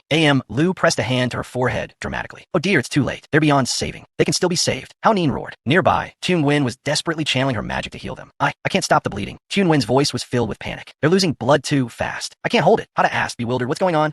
Lu covered her mouth, giggling smugly. Hao Nin's face was pale, his expression filled with horror. A level 22 elite monster couldn't kill me, he murmured. A level 35 raid boss couldn't kill me. I'm rank 2 on the human leaderboards, and I'm gonna die like this? Stabbed by a teammate. He remembered Lu standing over him with a knife. You have no idea who you've crossed. Despair washed over him as he began to accept his fate. Damn it, I wasn't careful. I stepped on a landmine. Regret for his ignorance was too late. But just as he succumbed to despair, Hada's voice cut through the air. Maybe I could try something. Everyone looked up in astonishment. Try what? He held the roll in his hand and spoke. Perhaps I can still save them. The roll was Demon Script Bandages, an A-rank item requiring a first aid skill of 750, capable of restoring 36,500 health points over 8 seconds. Seeing the bandages, Hao Nin and 69's expressions shifted to astonishment. Those are Demon Script Bandages, crafted with a first aid skill. Hao Nin breathed. In the highest grade, too. First aid is the most expensive production skill to level up in the early game. It's the skill that turns cloth into bandages. From low to mid-level, all the way to level 45. A single bandage's healing power is comparable to a healer of the same level using their abilities at maximum output. Demon Script Bandages can even fully heal a heavily armored level 80 warrior in a single use. But cloth is incredibly scarce in the early game, so no one invests resources in leveling first aid. No one can afford it. As they stared in disbelief, Hata, holding the bandages, smiled brightly. I'm not good at much, he explained, so to survive in this world, I prioritize stopping bleeding. That's why I leveled up first aid first. I never thought they'd actually come in handy. This is great, he exclaimed, looking at them cheerfully. In contrast to his joy, Lu, standing behind him, fell silent, an oppressive aura radiating from him. Hao Nin clamped his mouth shut, glancing at Hada, sweat trickling down his face. Panic seized him, casually throws around 10 gold coins, keeps the dungeon boss as a pet, and has master level first aid, and I actually tried to scheme against someone like this, he thought in terror. He must think I'm an idiot. The more he thought, the more frantic his eyes became. Lu abruptly stepped forward and spoke, but just as quickly, Xiaoguin looked at them with an expression of intense amusement. So that's it. Heal them up, then kill them again? I get it, she thought to herself. As expected of Master Hada, always full of tricks. Her slightly strange expression sent chills down the spines of Hao Nin and 69. Their faces paled. Hao Nin looked at Hada, stammering, and maybe don't heal us after all. But at that moment, Hada sat down, offering the bandages. Here, he said, use these. Hada's actions deeply moved Hao Nin. Tears welled in his eyes as he hesitated. But these are Demon Script bandages. We don't deserve. Earlier, I clearly, as if sensing his thoughts, Hada's voice boomed with indignation. Don't be ridiculous. Is there anything in this world more precious than a life? His words struck Hao Nin's heart, tears streaming down his face. Master, he sobbed, from now on, you are my reborn parents. Suddenly, the system interface popped up, surprising Hada. A message appeared. The other party requests a trade. He clutched his bag, a blush creeping onto his cheeks. I didn't really want to charge you, he mumbled, but you insisted, so... The moment the words left his mouth, Hao Nin and 69 froze, petrified, staring at Hada. He, in turn, burst in a laugh laughter overflowing with delight. A system notification chimed. Qin Haonin loses 12 gold, 52 silver. Remaining balance, 0. 69 loses 82 silver. Remaining balance, 0. Hada receives 13 gold, 34 silver. Holding the roll of bandages, he looked at them and declared, "Don't worry. Now that I've been paid, I definitely won't let you die." The system voice echoed, using demon script bandages on Qin Haonin. Immediately, the bandages wrapped around Haonin's body. His eyes lit up as his wounds visibly began to heal. As the healing took place, Haonin couldn't help but think with a surge of joy, "These bandages aren't just healing my wounds, they're healing my dirty, twisted soul." So warm, so incredibly warm. But just then, a system notification popped up, shattering their joy with a heartless reminder, payment received in full. All three of them stared blankly. However, Haonin quickly dismissed the system notification and exclaimed blissfully, "It's our destiny." Then, a brilliant golden energy surged from beneath their feet, enveloping them. 69, Haonin and Chun Win leveled up in turn. Level 15 to 20. Class advancement, trainee gunslinger to gunslinger. Level 16 to 21. Class advancement, trainee rogue to rogue. Level 15 to 20. Class advancement, trainee priest to priest. Feeling the surge of new energy within them, they gasped in astonishment. Not only healed, but we leveled up too? A new body and a higher rank. Within seconds, they grasped the crux of the matter, their expressions shifting from surprise to dawning realization. No, it's definitely a repair machine, disguised as demon script bandages. Isn't it? All three of them instantly dropped to their knees before Hada, bowing their heads in the deepest human salute. "Thank you, master. From now on, you're our big brother. Haonin, I'll go through fire and water for you." Hada raised his hands in a flustered gesture. No need, no need. It was just a life-saving favor. No need for such grand gestures. Just remember it in your hearts. Each roll of demon script bandages is 30 gold. Remember to pay back the remaining balance. The interest rate is 35% per year, as agreed. Okay. A.M. Lu, standing nearby, silently glanced at him. She then cupped her face in her hands, murmuring in admiration. So that's how it is. Completely destroy them with crippling debt. Such a dirty tactic. This is a true master. Hada Darren, you really played differently. The group stepped out of an apartment building. The system announced, your team has cleared the Lap 10 apartment dungeon. Received 50,000 experience points. A world system announcement rang out. Haonin, 69, Tun Win, A.M. Lu, and Hada have cleared the Lap 10 apartment. They looked up, listening intently, their expressions filled with surprise. Not only them, but countless other players were also standing before a large gate. The system announced, Haonin, 69, Tun Win, A.M. Lu, and Hada are the first and only team to clear the Lap 10 apartment. Everyone present was stunned. Hada stared blankly at the system notification. After a moment of processing, his face paled and cold sweat trickled down his forehead as he stammered. What? The place we just went through was a dungeon. Haonin, standing beside him, smiled casually and replied, yes, that's right. Hearing this, Hada froze, his body trembling uncontrollably. He could scarcely believe what had just happened, bewilderedly asking himself, who am I? Where am I? What did I just experience? Haonin, standing nearby, watched him with an exasperated look, thinking to himself, isn't he still carrying his pet, the dungeon boss, on his head? Meanwhile, in a room somewhere, Jordan sat before his computer, calmly sipping tea. Suddenly, the system announcement rang out. World announcement. Haonin, 69, Tun Win, A.M. Lu, and Hada have cleared Lap 10 apartment. World announcement. Haonin, 69, Tun Win, A.M. Lu, and Hada have cleared Lap 10 apartment. World announcement. Haonin, 69, Tun Win, A.M. Lu, and Hada have cleared Lap 10 apartment. The announcement echoed. Jordan's eyes widened in astonishment. What? He exclaimed. The demon prince cleared my apartment dungeon. At Tandai Hawk Cura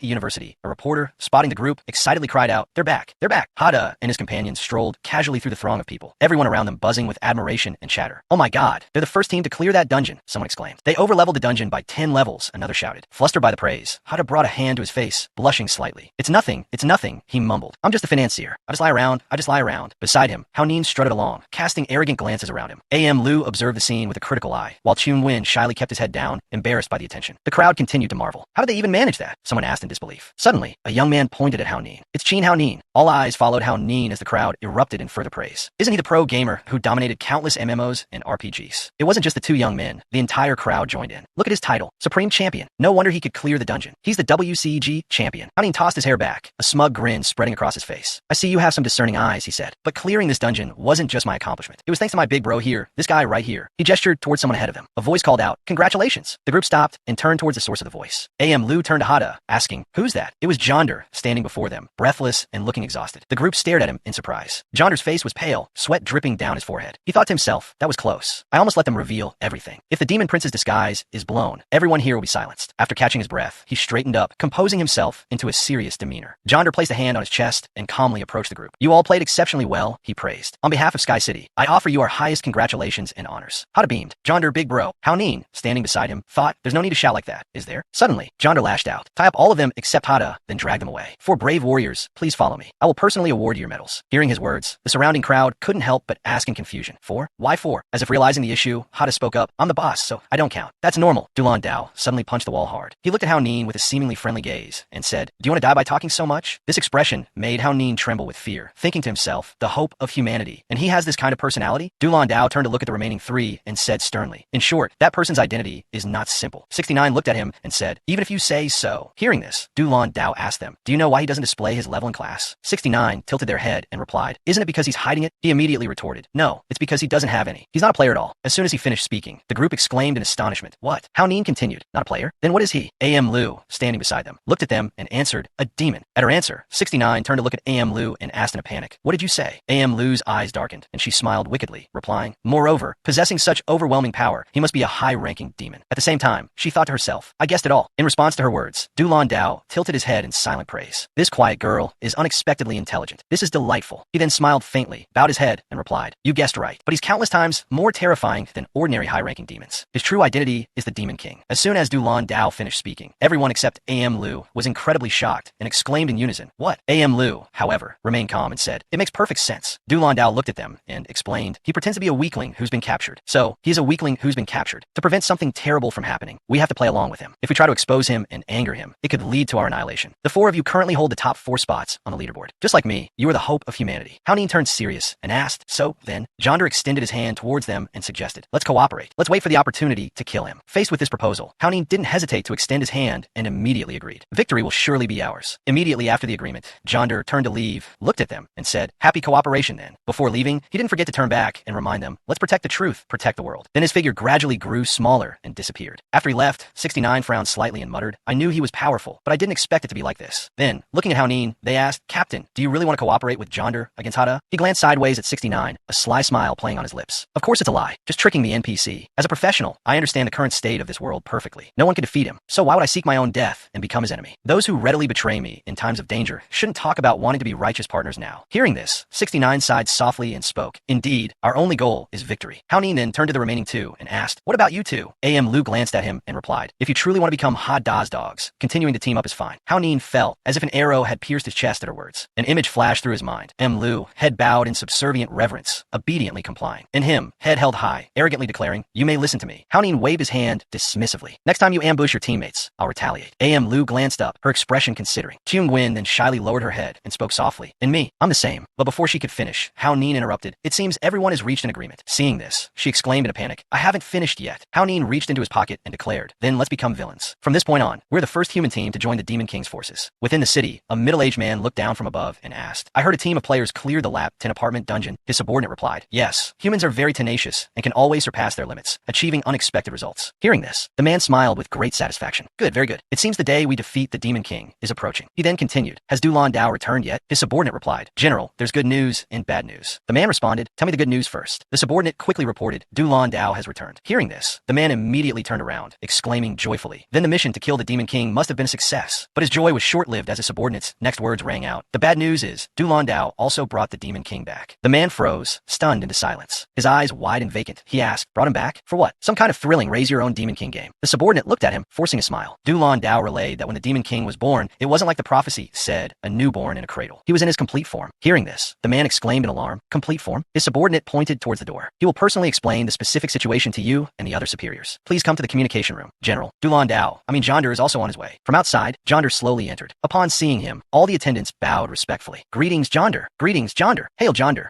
An NPC holding a piece of paper looked at him and announced, Zhonder, the communication link is ready. Zhonder replied, thank you. I appreciate the trouble. The NPC responded, if you have any further instructions, please let me know. Zhonder politely thanked him again. I appreciate it. But just a moment later, his expression shifted dramatically. His eyes flicked towards the large system display in front of him, accompanied by a voice that echoed, he's arrived. Zhonder, tell us, what about the Demon King? What exactly is going on? Zhonder lifted his head and replied, he is an existence infinitely more dangerous than we could have imagined. He can bend steel bars into the shape of a heart without even lifting a finger. At his words, the system's voice was laced with astonishment. Not even divine artifacts can restrain him. He possesses such overwhelming power. A flurry of voices erupted from those connected to the system, their words overlapping in a cacophony of speculation. Then why didn't he completely destroy the steel bars? He must have just been showing off his power to us. But what's his purpose? From my observations, Zhonder continued, he's forcing me to accept his integration into human society. When I showed a willingness to compromise, he ceased all further attacks. His answer sparked a wave of suspicion and questioning. Integration into human society? What's his goal? Don't ask. Even if we did, we wouldn't understand the answer. How can we possibly fathom the thoughts of a demonic being? Amidst the rising murmur of anxious discussion, Jonder interjected, a firm denial in his tone. His eyes darkened as he spoke. I figured out his true objective. His words were met with a chorus of surprised gasps. Really? As expected of Jonder, the chosen hero, humanity's hope, possesses such brilliant intellect as well. Then, looking at him, they pressed further. Tell us, what is his purpose? Jonder replied. His goal in infiltrating human player society is to dismantle human political systems and alliances. This way, humanity can be utterly annihilated without him having to lift a finger. His words were met with stunned silence, followed by a wave of panicked exclamations. What? So that's it? It makes sense. It makes perfect sense. The system's voice cut through the chaos. Has he already made a move? His execution and speed are terrifying. Jonder looked at the display and answered. When I encountered him today,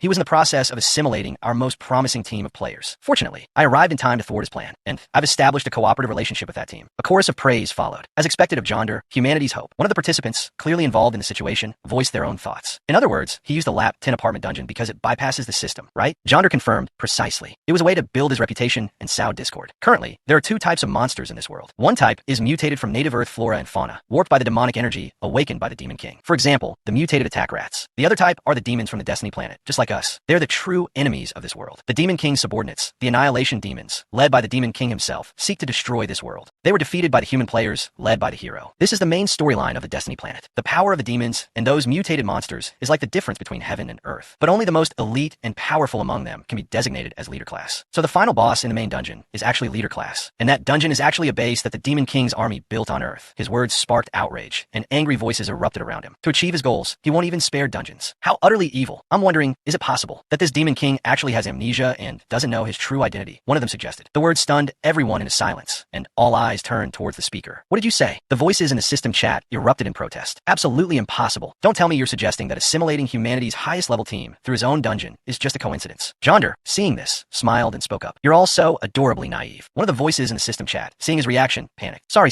Forget I said anything. Jonder's expression turned serious as he laid out his plan. In short, we've discovered that we don't yet have the power to fight him. We can only wait until the rest of you arrive on Earth and more human players level up before we can find an opportunity to kill him. Until then, I'll be responsible for keeping him stable. Everyone in the system chat agreed. We're counting on you, Jonder. This is the only way. That's right. For now, all we can do is keep an eye on him. Just as Dulan Dao turned to leave, someone added, Dulan Dao, you absolutely must protect him well. The future of humanity. He trailed off, a hint of discomfort in his voice. Elsewhere, in a spacious house, Hada collapsed onto a plush bed with a sigh of contentment. A satisfied smile spread across his face. Resting his head on his hand, he gazed at a wad of cash and thought to himself, as expected, the original currency of this world has become worthless. In this apocalyptic world, safe zones are the scarcest resource. I'm so clever, buying a place in the heart of the safe zone while prices were low. Hada's high-end apartment had cost him 679 gold, 99 silver, and 99 copper, leaving him with 23 silver and 1 copper. In a vast apartment, furnished with only a single bed in the center, Hada pondered. Well, at least my basic living expenses are covered. But I can't just do nothing. I need to save money and wait for property values to rise. As a weakling with no combat skills, if I want to participate in the game, I'll have to find a way to earn more money. After a moment of thought, he sat up and opened his inventory. It was filled with roasted chicken, phantom ice cream, demonic runes, and a single ball IM egg. Hada hesitated. In this situation, he had several options to consider. Option A, use his crafting and production skills to work for others and earn a wage. Option B, earn money by collecting items and selling them using his collection production skills. Option C, sell his existing crafted items for money. After a moment of contemplation, the answer came to him. The answer, of course, is Hada calmly picked up the egg. Sell this first, then figure out the rest. He climbed out of bed, a hopeful smile on his face. The horn in that outfit should fetch a good price. I don't know what this is, but I'm sure it's worth something. Suddenly, Hada slipped and fell backward. The egg flew from his hand, his eyes widening in shock. As the egg hit the floor and cracked, he gasped, crack, crack. His face fell, and he stared at the broken egg in despair. No, it'll lose value. But moments later, the egg was bandaged with demonic script bandages. Hada clasped his hands, mournfully praying that it wouldn't crack further before morning, so he could sell it. His sadness and despair were short-lived. However, he cheerfully turned and left, making plans to order food, take a shower, and get a good night's sleep. Bao Bao lay still in the closet, quietly listening to the sound of running water. Suddenly, the egg began to vibrate gently. Then, in the next instant, it emitted a flickering light, revealing a form within. A slender, pale foot emerged. The girl's entire body then touched down on the table. Stretching luxuriously after days confined within the egg, she announced, I am the great archdemon Belian, one of the 7 heavenly kings under the Demon King. But then her face darkened as she thought about Du Lan Dao's attack. I didn't expect my debut to be so inauspicious, but it doesn't matter. The Demon King will destroy this world. This is destiny. A calculating smile spread across Belian's face as she thought, Demon King, please wait a little longer. Belian will come and rescue you. Suddenly, a shadow fell over her, drawing her attention. Bao Bao, with its colossal form, stood directly over her, its gaze like that of one looking at a mosquito. Belian froze, her composure instantly shattered. Bao, she stammered, utterly bewildered. Why are you here? Bao Bao glanced at her and asked, you know me? Belian hesitated, then replied, I saw you in a dream. I was in a deep sleep for a long time, always dreaming the same dream. As she spoke, an image appeared in her mind. In the dream, a being prophesied to me. 2 worlds would merge. The Demon King would lead an army to destroy humanity. And the person in the dream was none other than Hada and Bao Bao. Belian continued, in the dream, you are the Demon King's closest confidant, the great archdemon archdemon who commanded all the monstrous beasts. Bao, super violent Bao. It listened with interest, saying, well, that's a bit intriguing. Belian went on recounting her experience. That being in the dream also told me the location where the Demon King would descend. So, after I awakened, I waited to greet him. All this time, I've been evading the pursuit of Tan Tien Kong and Jonder. She remembered the past, hiding and being chased. Quickly, find her. At that time, Belian ate rotten apples to increase her recovery ability. I persevered, she explained. Then, with sudden urgency, she exclaimed,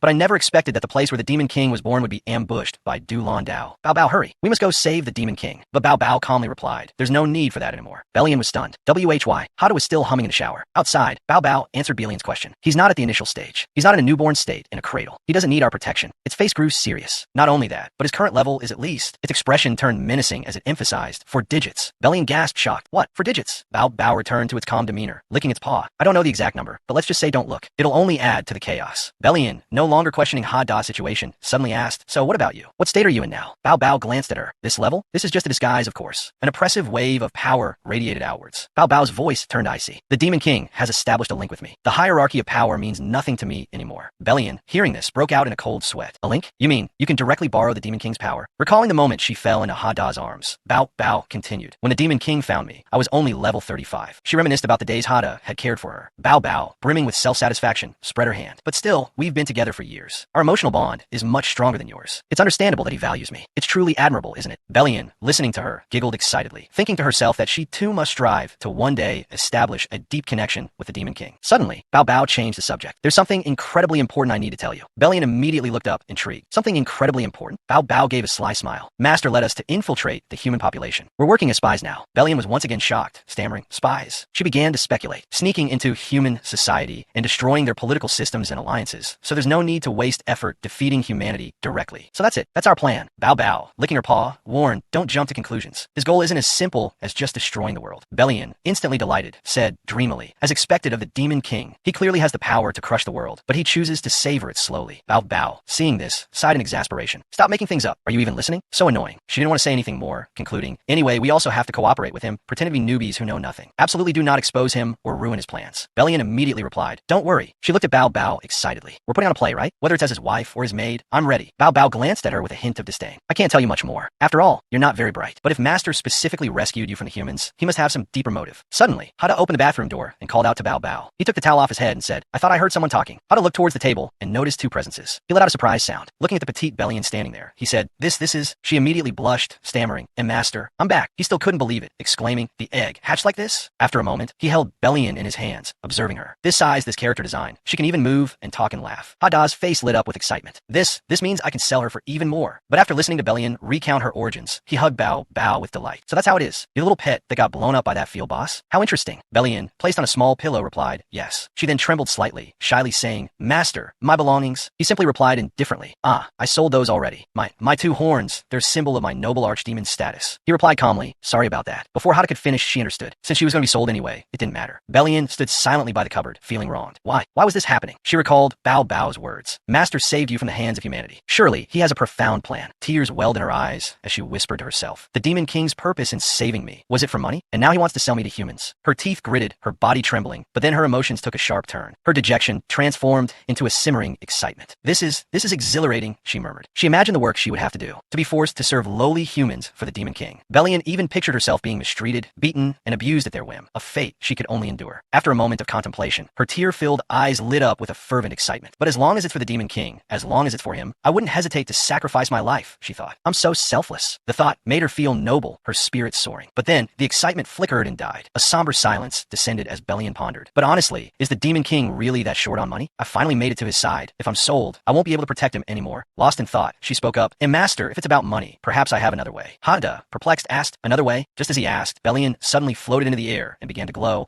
causing Hada to exclaim, what the? At that moment, a delivery driver arrived, announcing, sir, your order. But the driver witnessed a scene he shouldn't have. Belian was now hovering over Hada, catching the delivery driver's stunned gaze. Hada felt a wave of despair wash over him. The delivery driver gave a knowing wink and a thumbs up. I'll just leave this here for you, huh? He said, placing the food down. Hada, trembling, reached out. No, it's not what you think. But ultimately, he could only lie there, defeated. Turning back to the matter at hand, he said, so, tell me about this money-making method of yours. Belian replied cheerfully, please, Master, witness my special ability. Hada was skeptical. Special ability? Belian trembled slightly. It's coming. Suddenly, she cried out. The broken horn on her head regenerated. Good as new. My demon horn. It's grown back, she exclaimed joyfully. In the next instant, she snapped it off and offered it to Hada with both hands. Please. Please, accept this, she said reverently. Hada stared at the horn, freshly removed from the young woman's head, speechless with horror. It was only then that the realization dawned on him. So it's the horn, Bellion pleaded. It grows back every day. I can cut it off once a day. Please, master, don't sell me. Suddenly, she felt his hand on her arm, his face filled with compassionate reassurance. Silly, why would I ever sell you? And so, Bellion secured her position as the female lead of this story, with a daily transaction value of 354 gold and 98 silver. Pet number 1, Bao Bao, consumes 1,350 grams of raw meat and bone daily, costing 2 silver and 13 copper. Pet number 2, Bellion, eats 3 roast chickens a day, costing 36 silver and 24 copper. However, in her mini form, this expense can be significantly reduced. Mini Bellion only eats 3 cookies a day, costing 6 copper. Therefore, from now on, except when harvesting her horn, she would remain in her mini form. Bellion looked up at Hada curiously. Master, what's our next plan? Hada pondered the same question. Our next plan? Bao Bao looked at Bellion as if she were a fool. Idiot, she said bluntly, saying it so plainly is practically blowing Master's cover. Hada replied innocently. The general gameplay is for players to level up and challenge dungeons. But our situation is special. We just need to survive. This naive answer, however, earned Bao Bao's praise. As expected of Master, not only playing the role, but also giving the right answer. Bellion, brimming with enthusiasm, cheerfully voiced her understanding. I see. So it's a strategy of lying low and biding our time. Hada, slightly awkward, gave a strained affirmation. That's one way to put it. It's not wrong, but it sounded a bit strange. He added, at the same time, we need to accumulate enough wealth to have a chance at buying the Overlord's seat when challenging the final dungeon. He stared intently at the system interface, then voiced his plan. My plan is to buy raw materials from merchants, process them, and sell the finished products to earn crafting fees. Looking at the system interface, he sighed in frustration. But everything's stagnant right now, so the profit margin is too low. Ha, duh. Then emphasized cheerfully. That's why you're so important to me, Bellion. Bellion gazed at him, eyes sparkling. His words truly touched her. She looked at him with adoration. Master, from Hada's perspective, however, she looked like a walking mountain of gold. Bellion, blissfully unaware, declared, I'll definitely do my best. Meanwhile, Machi recounted the previous events. That's why we agreed to your plan, allowing you to take the risk and go ahead to assassinate Jonder. Learning the truth, Jonder's face darkened. Machi smiled, mocking Jonder's actions. But that whole Demon King is too powerful thing. That was just an excuse you came up with after your plan failed, wasn't it? Machi continued his taunts. And you call yourself humanity's hope? Dulan Dao's face was ashen. He remained silent, the air thick with tension. The charged atmosphere was broken by a sudden call. Report. The messenger reported the current situation. A level 89 monster has appeared in the south. It claims to be a dragon, but it's actually a mutated lizard. He added urgently, his voice rising. 8 strongholds have been destroyed. Casualties exceed 4,000 players, and 89 NPCs have been killed. Machi froze, the messenger's plea for reinforcements echoing in his ears. Upon hearing the report, Jonder immediately turned to leave, stating simply, I'll depart at once. Machi couldn't resist another jab. Such commendable initiative. Jonder continued walking, calmly stating, wait for my return. He then added, with a raised eyebrow, I'll show you just how foolish your arrogance is. The messenger then reminded a stunned Dulan Dao, Lord Dulan Dao, please be careful. Dulan Dao frowned, assigning a task. While I'm gone, the surveillance of the Demon King is entrusted to you. His words left the messenger utterly bewildered. And me? Monitor the Demon King. Dulan Dao roared, idiot, do you have any idea how powerful the Demon King is? Trying to surveil him will only lead to discovery. The messenger, even more confused, stammered, then what should I do? Dulan Dao closed his eyes, resigned. Just go ask him. This answer left the young man questioning his entire existence. Just ask him? He'll just tell me. Finally, Dulan Dao handed him a red bag. Take this to him. He stared intently at the gift bag. Yoland, with a faint smile, explained, this is our family's heirloom, the Santamea Dragon's Claw. Hearing this, the young man started in surprise. An heirloom of the Lu family, given as a gift. But Dulan Dao didn't hesitate. With utter confidence, he declared, rest assured, I have my father's permission. It's not a matter of whether it's precious or not. The young man was sweating, his entire being plunged into a state of existential doubt. Something so valuable given away as a gift. Hearing this, Jonder clapped him on the shoulder, offering naive encouragement. Do your best. The other party will definitely be moved by our sincerity. The young man nearly wept. This is too humbling, Yoland. Without further ado, Yoland concluded, in short, try to prevent him from doing anything harmful to anyone while I'm away. He thought that was the end of it, but looking down, he saw Jonder still giving instructions. Machi raised an eyebrow at Jonder, a look of disdain in his eyes. Truly pathetic. The hope of humanity as distant as a character in a comedic manga. Finally, Jonder departed. The young man bid him farewell. I understand what to do. Please rest assured, Master Jonder. He steeled his resolve. I must be steadfast. I will definitely complete this mission. As he prepared to leave, another young man asked curiously, are you leaving now? He replied, indeed. This important matter cannot tolerate any mistakes. Machi stopped him. Wait. Then, he jumped down from the upper floor. The young man, startled, exclaimed, Bishop Machi? Landing lightly, Machi made a proposition. I'll come along too, he said, much to the young man's surprise. What? Machi calmly explained his reasoning. I want to see with my own eyes just how formidable this so-called invincible Demon King truly is. Finally, Machi and the young man arrived at Hada's residence. The two of them quietly observed the scene before them. Machi raised an eyebrow. So this is how it is. You found a house to accommodate the Demon King in a place like the administrative building. But the young man seemed oblivious to Machi's words, muttering to himself, come on, you can do this. Machi glanced around, observing his surroundings. He looked at the distance and remarked, the green belt is quite extensive. It could be considered a safety buffer, preventing him from harming others within the safe zone. Machi turned to compliment them. I have to say, you've considered this aspect quite carefully. But he was immediately contradicted by the young man. Not really, he continued, causing Machi's face to stiffen. This entire house was purchased by the Demon King. Machi, incredulous, asked again, the entire thing belongs to him? The young man immediately confirmed, yes. The garden over there too. Machi's jaw dropped in astonishment. He found himself grappling with 7,749 questions. What does it even mean to be able to buy a house in the center of the safe zone, selling a special piece of equipment to the shop and exchanging it for 680 gold coins to buy a mansion like this in the center of the safe zone. This clearly doesn't add up. He explained his reasoning, demonstrating the absurdity of Hada's actions. Because Bellion is the second to last boss of the final dungeon of the game, theoretically, the equipment she drops should never be obtained by players in the early stages. By the time players can defeat her, the 680 gold coins she generates wouldn't be worth that much. Machi relentlessly analyzed the situation. You can own a luxurious house for less than 1,000 gold in the early stages, but later you'll struggle all day for a mere 10 silver. He continued, but in the later stages, you'll need at least 71,235,678,437 gold. This is called inflation. Soaring house prices make players wonder if these numbers are even real. A wave of bewilderment washed over Machi, a tremor running through him. What kind of demon king invests in human real estate? Then a thought struck him. Is this preemptive funding for an army to destroy the world in the future? Such prudent economic foresight. Intriguing. Perhaps I've underestimated you. Let me witness your capabilities. Machi addressed the young man beside him with cool indifference. Tell him to come out and greet me. Confusion clouded the young man's face. Don't joke, Bishop Machi. Just observing from afar is enough. Don't do anything dangerous. Machi responded with disdain. A mass-produced NPC is telling me how to do things? It's just economics. Don't think I agree with your assessment of the Demon King. He continued his relentless monologue. When I return to the Heavenly Sky City, I'll report to my superiors about Du Landau allowing the Demon King to purchase a house. Turning back, he found the young man gone. Hey, where are you? The young man had already reached the Demon King's gate, humbly presenting a treasure to the cat guarding the entrance. Please accept this. Machi erupted in fury. The Lee family's Santa Maya Dragon Claw, not given to the Demon King, but used to flatter a brat? And when did this fat cat even get here? Bow Bow. The cat haughtily turned its head, ignoring them. The young man finally spoke. Lord Du Landau asked me to bring this to you. Bow Bow responded with aloof indifference. Huh, Du Landau? Don't know him. Never met him. Machi, witnessing this, was utterly baffled. Du Landau has clearly lost his mind. Using his family's heirloom to flatter a creature that only eats, sleeps, and licks its own behind. Bow Bow's eyes narrowed, assessing the situation. To cooperate with her master's plan of infiltrating human society, she decided to engage. Bow Bow dipped her head in mock recollection. A faint smile touched her lips. Oh, I remember now. The one who exploits the weak, fears the strong, and is incredibly harsh to his subordinates, right? The number one human, Chin Howren. The young man hesitantly replied, yes. The family heirloom was finally revealed, but Bow Bow nonchalantly used it to scratch her back, offering a casual thanks. This is quite useful for scratching. Thanks. The young man practically choked on his own blood. A legendary artifact used for scratching. Inwardly seething, he maintained a placid facade. If the esteemed cat likes it, that's all that matters. Bow Bow's patience wore thin. Anything else? If not, leave. The young man hesitated, then finally spoke. Actually, there are a few things I need the esteemed cat to inquire about. Machi gritted his teeth, unable to bear the sight any longer. Enough. I can't watch this anymore. Bow Bow's attitude had finally pushed him over the edge. You arrogant little beast. I'll teach you some manners. Machi lunged towards Bow Bow. I'll show you the true power of humanity. A young man was making friendly inquiries nearby. Nothing major, really. Just want to know if Master Hot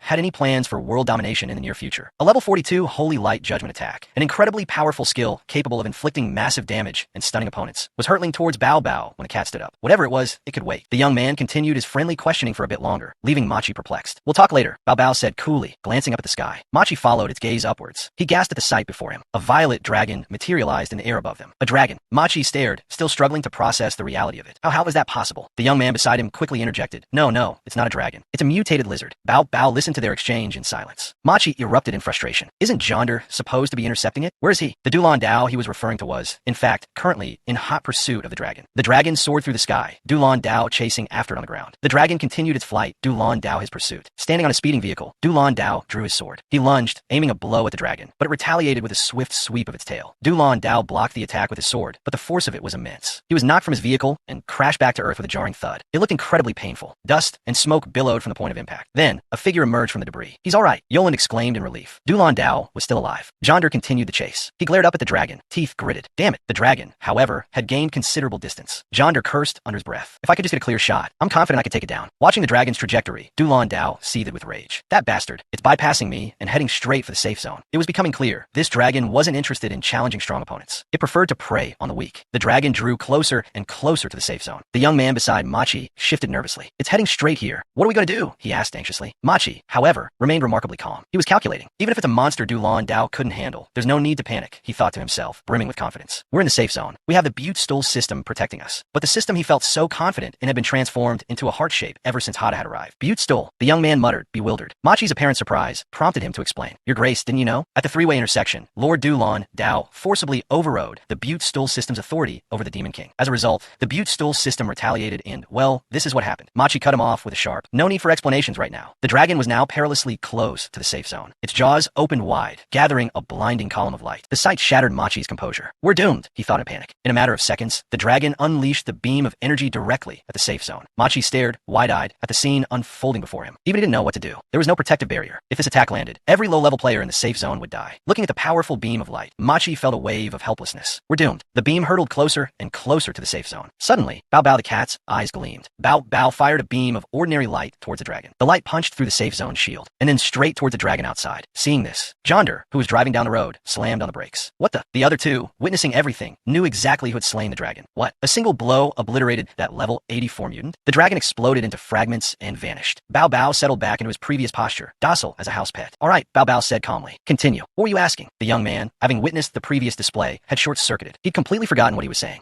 He stammered, his words jumbled. Machi whispered, thank heavens. That attack didn't land. Machi, clutching his holy cross, was on the verge of tears. The Divine One is truly supporting me. Suddenly realizing the extent of Bao Bao's power, Machi rushed forward to ingratiate himself. This holy cross has been passed down through generations of my family. Please accept this humble gift. The young man could only watch in disbelief. That's a quick turnaround. With utmost reverence, Machi produced a stack of papers. This is the deed to my old house. He then proceeded to pull out the rest of his possessions, including his pension documents. The young man standing beside him sighed. He's even more desperate than I am. Machi promptly smacked him on the head. What are you standing around for? I'm helping you guys out. Ask me anything you need to know. The young man brightened. Machi, sir, you finally understand. Dulan Dao will be so pleased. Bao Bao gathered up the offered items and asked haughtily, all right, what do you want to know? I don't know everything, mind you. I mostly stay indoors. The young man spoke up. I just want to know if you guys are planning on massacring the safe zone anytime soon, or destroying the world, or, any plans that require us humans to desperately defend ourselves. He added cheerfully, just so we can prepare ourselves mentally. Machi nodded in agreement. Then, realization dawned. Hey, are we being too direct? Bao Bao, surprisingly, answered honestly. Not at the moment. The Demon King is focused on making money in the short term. Relieved, the young man replied. That's good. That's very good. Bao Bao asked again. Finished with your questions? Yes, he replied. Bao Bao waved a dismissive paw. Then be off. The young man obediently took his leave, leaving a bewildered Machi gaping after him. That's it. Machi sputtered in disbelief. The Sanamea Dragon's Claw, my family's heirloom, a house in Heavenly Sky City, my entire future pension, all for one question. The young man, however, was immensely satisfied. Mission accomplished flawlessly. At least he could confirm the world wasn't ending. Meanwhile, elsewhere, Hada was in excellent spirits. Hada was on his way home when he saw Bao Bao at the front door. He opened the door, stepped inside, and asked the cat what it was doing there, calling it a silly cat. Bao Bao calmly stretched. Then it jumped onto Hada's shoulder, nuzzled him affectionately, and meowed. Hada, indulging the cat, said, I missed you too. As they happily walked into the house, they passed something. Hada inadvertently caught sight of a pile of cat droppings. His expression immediately changed, startling Bao Bao. How many times have I told you? He said angrily, tossing the cat aside. You have to use the litter box. And so, the haughty Bao Bao was thrown outside. You're sleeping outside tonight. Do you hear me? Tears welled in its eyes, but it accepted its fate with a resigned yes. Hada stormed into the house, muttering, that stupid cat is hopeless. But the sight that greeted him gave him pause. Bellion stood cheerfully at the door, waiting for him. Master, I've come to attend to you for bed. The atmosphere became a little awkward. In this uncomfortable situation, Hada could only manage a strained smile. He changed into his pajamas and climbed into bed, only to be immediately entwined by Bellion. He softly reminded her, Bellion. She replied, yes, master. Bellion clung to him so tightly that he could barely move. Sleeping like this isn't really appropriate. Hearing this, Bellion immediately transformed. I understand. She shrunk down and nestled beside him. Is this better? Hada, finally satisfied, said, much better. Bellion was overjoyed. She rubbed against his hand and hugged him tightly, purring. Inside, the two were incredibly affectionate. Good night, master. Good night. Meanwhile, outside, Bao Bao sat by the door in the chilly night air. The cat, powerful enough to obliterate a level 84 monster in a single blow, had fallen out of favor and was now locked out. It questioned its existence. Meow. Why is this happening? The next morning, at the Demon King's house, Bao Bao, having slept outside, looked glum. A sleepless night had dried its tears. Hada stirred awake after a wonderful sleep and turned to look beside him. Bellion was still fast asleep. Seeing her so peaceful, Hada's heart fluttered. From this angle, she looked particularly beautiful. He suddenly noticed a pink notebook under her pillow. Hada picked up the notebook and opened it. Bellion, now awake, was incredibly embarrassed. A diary, but it thought curiously intrigued. This game's pet can write a diary. It's so realistic. It's not that I wanted to peek, he said. My hand just took it. Hada read each line of the diary. My Lord Demon King, there are many words I cannot say directly to you, but Bellion is willing to do anything for you. You must understand my feelings now, right? I love you. I love you. I love you. What followed was a litany of I love you-s that left Hada frozen in place. He flipped to the next page, inwardly marveling at her devotion to the Demon King. The next page was truly shocking. Bellion had fought bravely for the Demon King, ripping something off Julian. Even that went flying. She brutally crushed Jonder's that, scattering his brains across the floor. Ah, that was really difficult, Bellion had lamented. After reading this page, Hada was left questioning his reality. He quickly turned to the next page. The following page contained a rather explicit and indescribable scene. Hada quietly put the notebook back. Excuse me, he stammered, trembling as he recalled the previous entries. I almost forgot. She's a terrifying demon. Hada quickly departed. Bellion, blushing, wondered, he's gone already? Is the Demon King there? She realized her diary had been read. A thrill of embarrassment mixed with excitement. He saw it. How embarrassing. I specifically left the diary here, hoping the Demon King would see it. Blushing further, she thought about the Demon King. I wrote about my love, determination, and courage, things I can't express directly. I poured it all into my diary for him to see. Demon King, is this what happiness feels like? But that night, Bellion found herself locked out of the room. Hada cuddled with Bao Bao. Bao Bao, you're the best. Good night. Bellion still couldn't understand why she'd been banished. Why? Why? How Ran calmly addressed his group. After the class upgrade, our combat power has increased significantly. His excitement was palpable. Lord Hada not only healed us, but also boosted our class attributes and ranks. This is the kind of thing you only see with hacks. 69 glanced at him and spoke, which means we have to work for the Demon King, right? How Ran praised her. Your words are as sweet as honey. In other other words, we need to choose the right team. He raised an eyebrow, determination etched on his face. Victory will definitely belong to our Demon King's side. 69 replied indifferently, I understand. So, with the Demon King's SIM cards, the brown-haired girl noticed something and quickly alerted Hao Ran. Little Hao, look over there. She was bewildered by the strange object in the distance. Something's coming this way. Hao Ran calmly looked ahead, unable to see clearly. 69 adjusted their glasses. Let me see. Their voice was cool as they activated their ability. The ability activated, level 2 Gunslinger's Eye. Through it, they could see clearly now. I see it. It's a demon. Looks young, but the rank is very high. Babylon charged forward. One of the 7 heavenly kings of the demon tribe. Babylon, level 101, the leader. We've mobilized all our forces on Earth, but we still haven't found the Demon King. She frowned, worry evident in her eyes. We can't delay any longer. Babylon continued to advance, scanning her surroundings. If the Demon King's disappearance is related to Jonder, then we'll just have to ask him directly. Observing her trajectory, 69 deduced her target. It seems like she's heading towards the safe zone, probably looking for the Demon King. Hao Ran chuckled. Looks like we have a colleague. He stood up, a welcoming smile on his face. Here she comes. Let's go greet her. Babylon had also noticed them from afar. Hao Ran even waved at her. Babylon asked suspiciously, who are they? Seeing them, Babylon assessed the group. Did they get information about my arrival and set up an ambush? But seeing the levels above their heads, Babylon was surprised. Wait a minute, those levels. She frowned as the realization hit her. The server's only been open for 3 days, and they're already level 24. Babylon's frown deepened into a furious glare. She charged towards them, eyes filled with killing intent. Regardless of the consequences, they must be eliminated. Hao Ran, oblivious to the impending danger, remained cheerfully unaware. He still acted friendly. Hey, demon, you came looking for Hada. He didn't even finish a sentence before Babylon pummeled him. Xiao Yuan. 69 cried out in worry. Xiao Yuan also looked warily at Babylon. Babylon didn't wait for her to say a word, lunging forward, eyes flashing. Wait, actually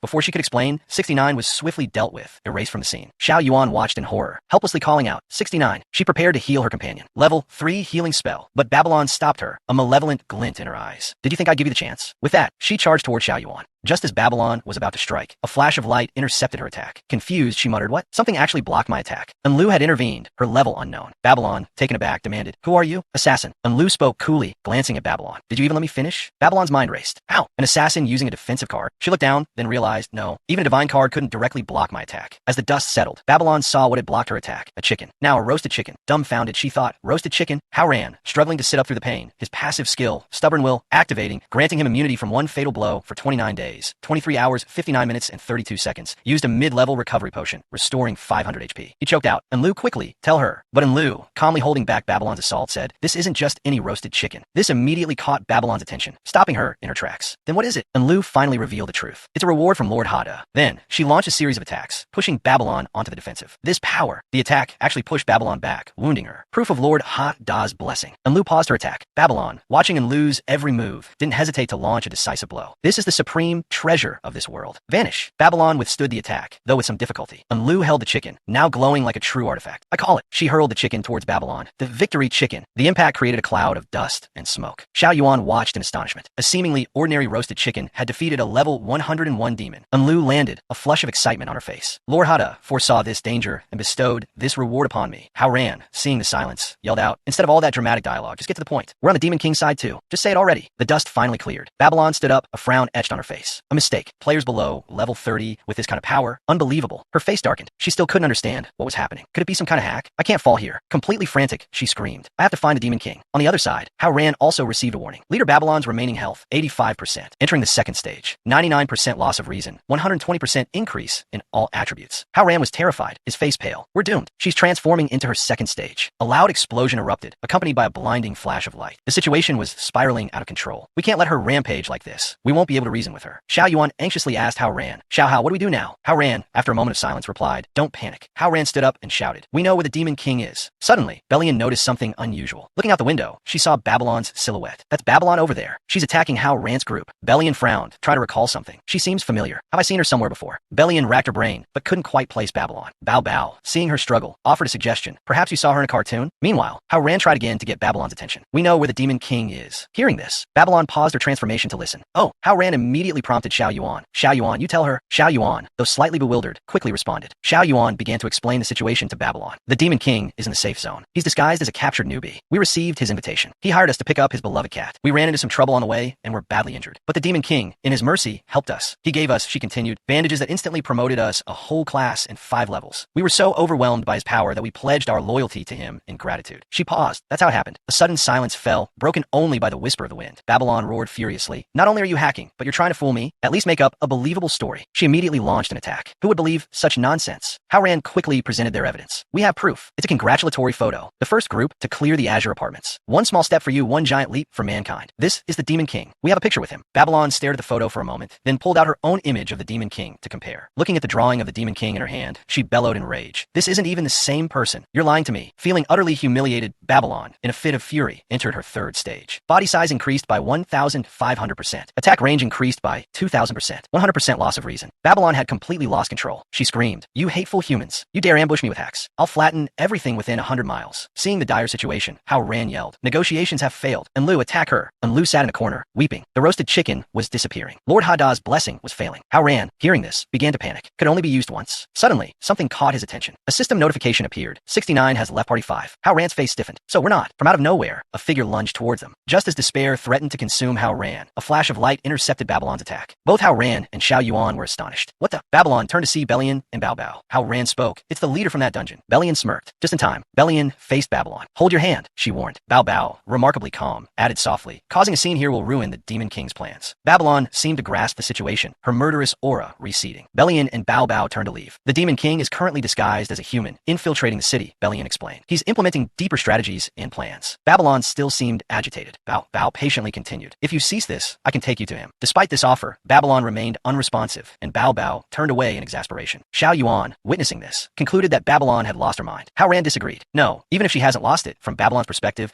she probably can't understand what Bao Bao is saying. Communication is difficult. Bao Bao glanced back at Babylon, its expression shifting to one of anger. Meow, it hissed. You're so weak. Bao Bao stopped Babylon's attack, its small paws somehow holding back the powerful demon. Babylon was struck, a gaping hole appearing in her form. Meow, not bad, Bao Bao commented. The impact sent tremors through the area. Elsewhere, Hada was diligently working on something. A sudden breeze caused him to turn. Such a refreshing breeze, he murmured, his mood buoyant. Another peaceful day. Sold a great demon's horn for 12 gold and 98 silver. Meanwhile, Belian and Bao Bao approached Babylon. Looking down at her, Belian asked, "Can you understand us now?" From Babylon's perspective, however, all she heard was meowing. Disoriented from the attack, she muttered, "My blood concentration. I don't understand, cat." Bao Bao, with its title of language master, realized its mistake. After conversing with its master, it had forgotten to switch back to the common tone. Exasperated, it turned to Belian. "Why didn't you remind me sooner?" Belian, fully immersed in her role as a mount, replied, "I forgot I could talk." Babylon stammered, trying to speak. Meanwhile, Belian, embarrassed, muttered, "Someone, please ignore that." Babylon finally recognized Belian. "You're alive," she exclaimed. "We must save the Demon King. Reduce this safe zone to rubble." Babylon glared furiously, her eyes burning with murderous intent. "I see you really do want to die. You only dare approach now that the others are gone. Thank goodness we're still alive." Haoran breathed a sigh of relief. "That was terrifying." 69 added ruefully, "It's a shame I already bought your coffins." The other two bristled at this. "And you didn't come back to save us?" One snapped. Haoran was even more blunt. "How are you still alive? What gave you the right to say that? Is there some kind of demonic plot twist like in manga?" 69 replied calmly, "We're all comrades here. Do you have to be so harsh? I don't know why I'm still alive either. Maybe on the plot twist." 69's expression turned serious. "I was watching from a distance. It was truly astonishing." She glanced toward the other side and continued, "Judging by appearances, she's just an overweight house cat with an overindulgent diet. But in reality, she's an unfathomably deep monster. And with a single counterattack, she defeated a level 101 demon leader." Across the way, Belian was explaining the situation to Babylon. "Do you understand now?" she urged. "Yes, I understand," Babylon replied quickly. 69's voice dropped lower. "That's the kind of overwhelming power that leaves you speechless." Haoran chimed in, "Yeah, absolutely speechless." Xiao Yuan looked utterly bewildered. "Speechless?" The next word spoken made everyone nod in agreement. To have survived that encounter, it's all thanks to Lord Hadda's blessing. Indeed, someone murmured. But Lu, still standing off to the side, was consumed by grief. Lord Hadda's blessing has turned to dust. The other three stared at her. "Are you still upset about that?" Meanwhile, Hadda had returned home. He called out Bao Bao. The house was empty. Where did Belian run off to? He continued to fret. "These are chaotic times. I hope nothing bad has happened." Suddenly, Hadda sensed something unusual. He noticed Haoran and the others outside his door. Visitors. He recognized the leader who had taken him to the dungeon before. Tears welled up in his eyes. Thank you. Thank you. You saved Babylon again, and even brought everyone back." Haoran scratched his head. "It was just a little effort, nothing to mention. You don't need to be so formal, Lord Hadda. Besides, I was the one who was saved." Hadda started to speak, then hesitated. "Haoran,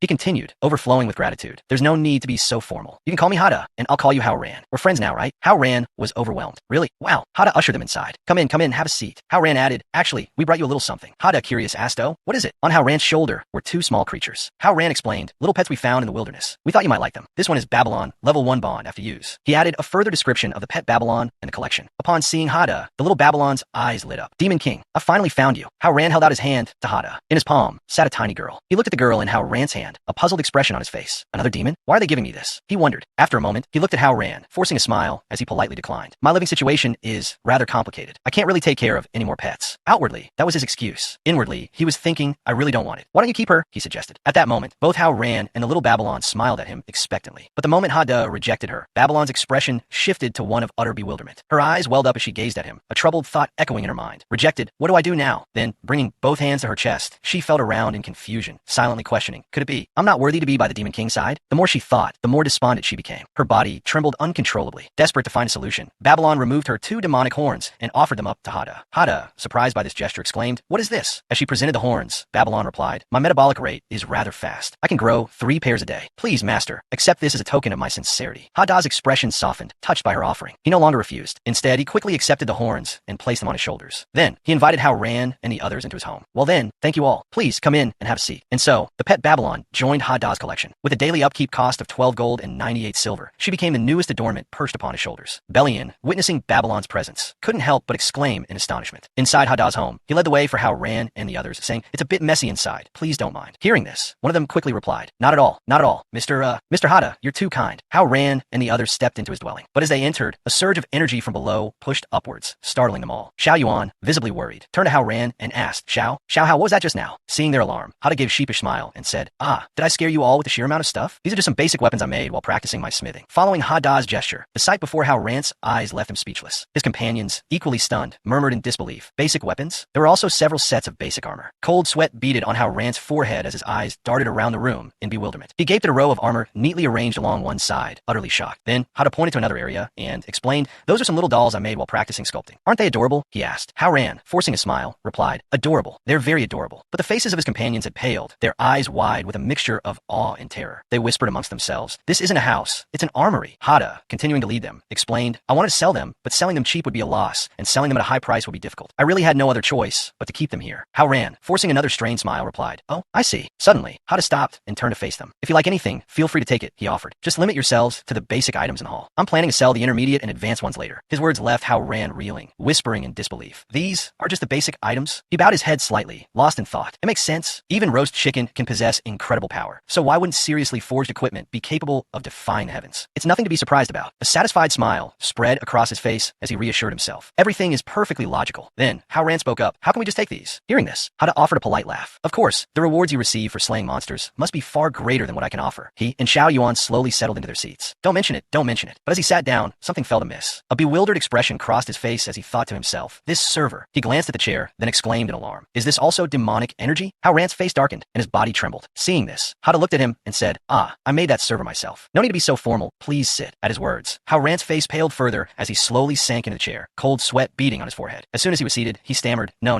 not just the server. The ceiling, the coffee table, the windows, the floor. Hada looked towards Belian and instructed, Belian, please fetch some refreshments for our guests. Yes, master, she replied obediently. Belian approached them with a tea tray. As Hao Ran saw it, he thought to himself, even this, it radiates powerful demonic energy. He held a cup of green tea, his expression still filled with unease. Hada looked at them and explained, to save on water bills, I dug a well in the backyard. The tea is brewed with water from that well. Hao Ran stole a glance at him and forced a reply. Is that so? The eternal well? Quite resourceful. But inwardly he panicked. No, not just resourceful. To call it resourceful is an understatement. To name it the eternal well, could it truly become an eternal well? He recalled the moment they had entered the house. Combined with the feeling I had when we first stepped inside, could this entire structure have been transformed into demonic energy? Having reached this chilling conclusion, Hao Ran brought a hand to his face, a self-deprecating smile forming on his lips. If I had any doubts before, now I understand completely. To produce such materials in less than 3 days, this being is truly powerful. We must submit to him, gain his acceptance, and join his ranks if we want to survive in this world. Seeing their continued silence, Hada prompted them, please have some tea. They all lifted their cups and drank, replying in unison, thank you. Suddenly, Hada turned to Hao Ran and asked, I heard there was a fierce battle not far from the safe zone. Was that the battle where you defeated Babylon? His thoughts drifted to the clash between the Demon King's subordinate and those who fought against her. Hao Ran lowered his head, scratching the back of his neck sheepishly. Yes, that's right. He thought to himself, he's not going to blame us, is he? Contrary to Hao Ran's expectations, Hada didn't reproach him at all. He lifted his teacup, took a sip, and offered a compliment. Truly impressive. Such a fierce battle. Hao Ran, however, misinterpreted Hada's words, his expression filled with panic. He's blaming us, isn't he? We shouldn't have fought back. Although actually, we couldn't have fought back anyway. He trembled as he looked at Hada. Didn't expect things to turn out like this. Hada looked at him calmly and continued. Fortunately, the outcome was good. Hearing this, Hao Ran's panic intensified. Oh, outcome? What outcome? Hada sighed softly. That you survived, of course, and that you're here in my home, drinking tea with me. Isn't that good? Hada's words caused Hao Ran's face to crumple. He thumped his chest dramatically. Right.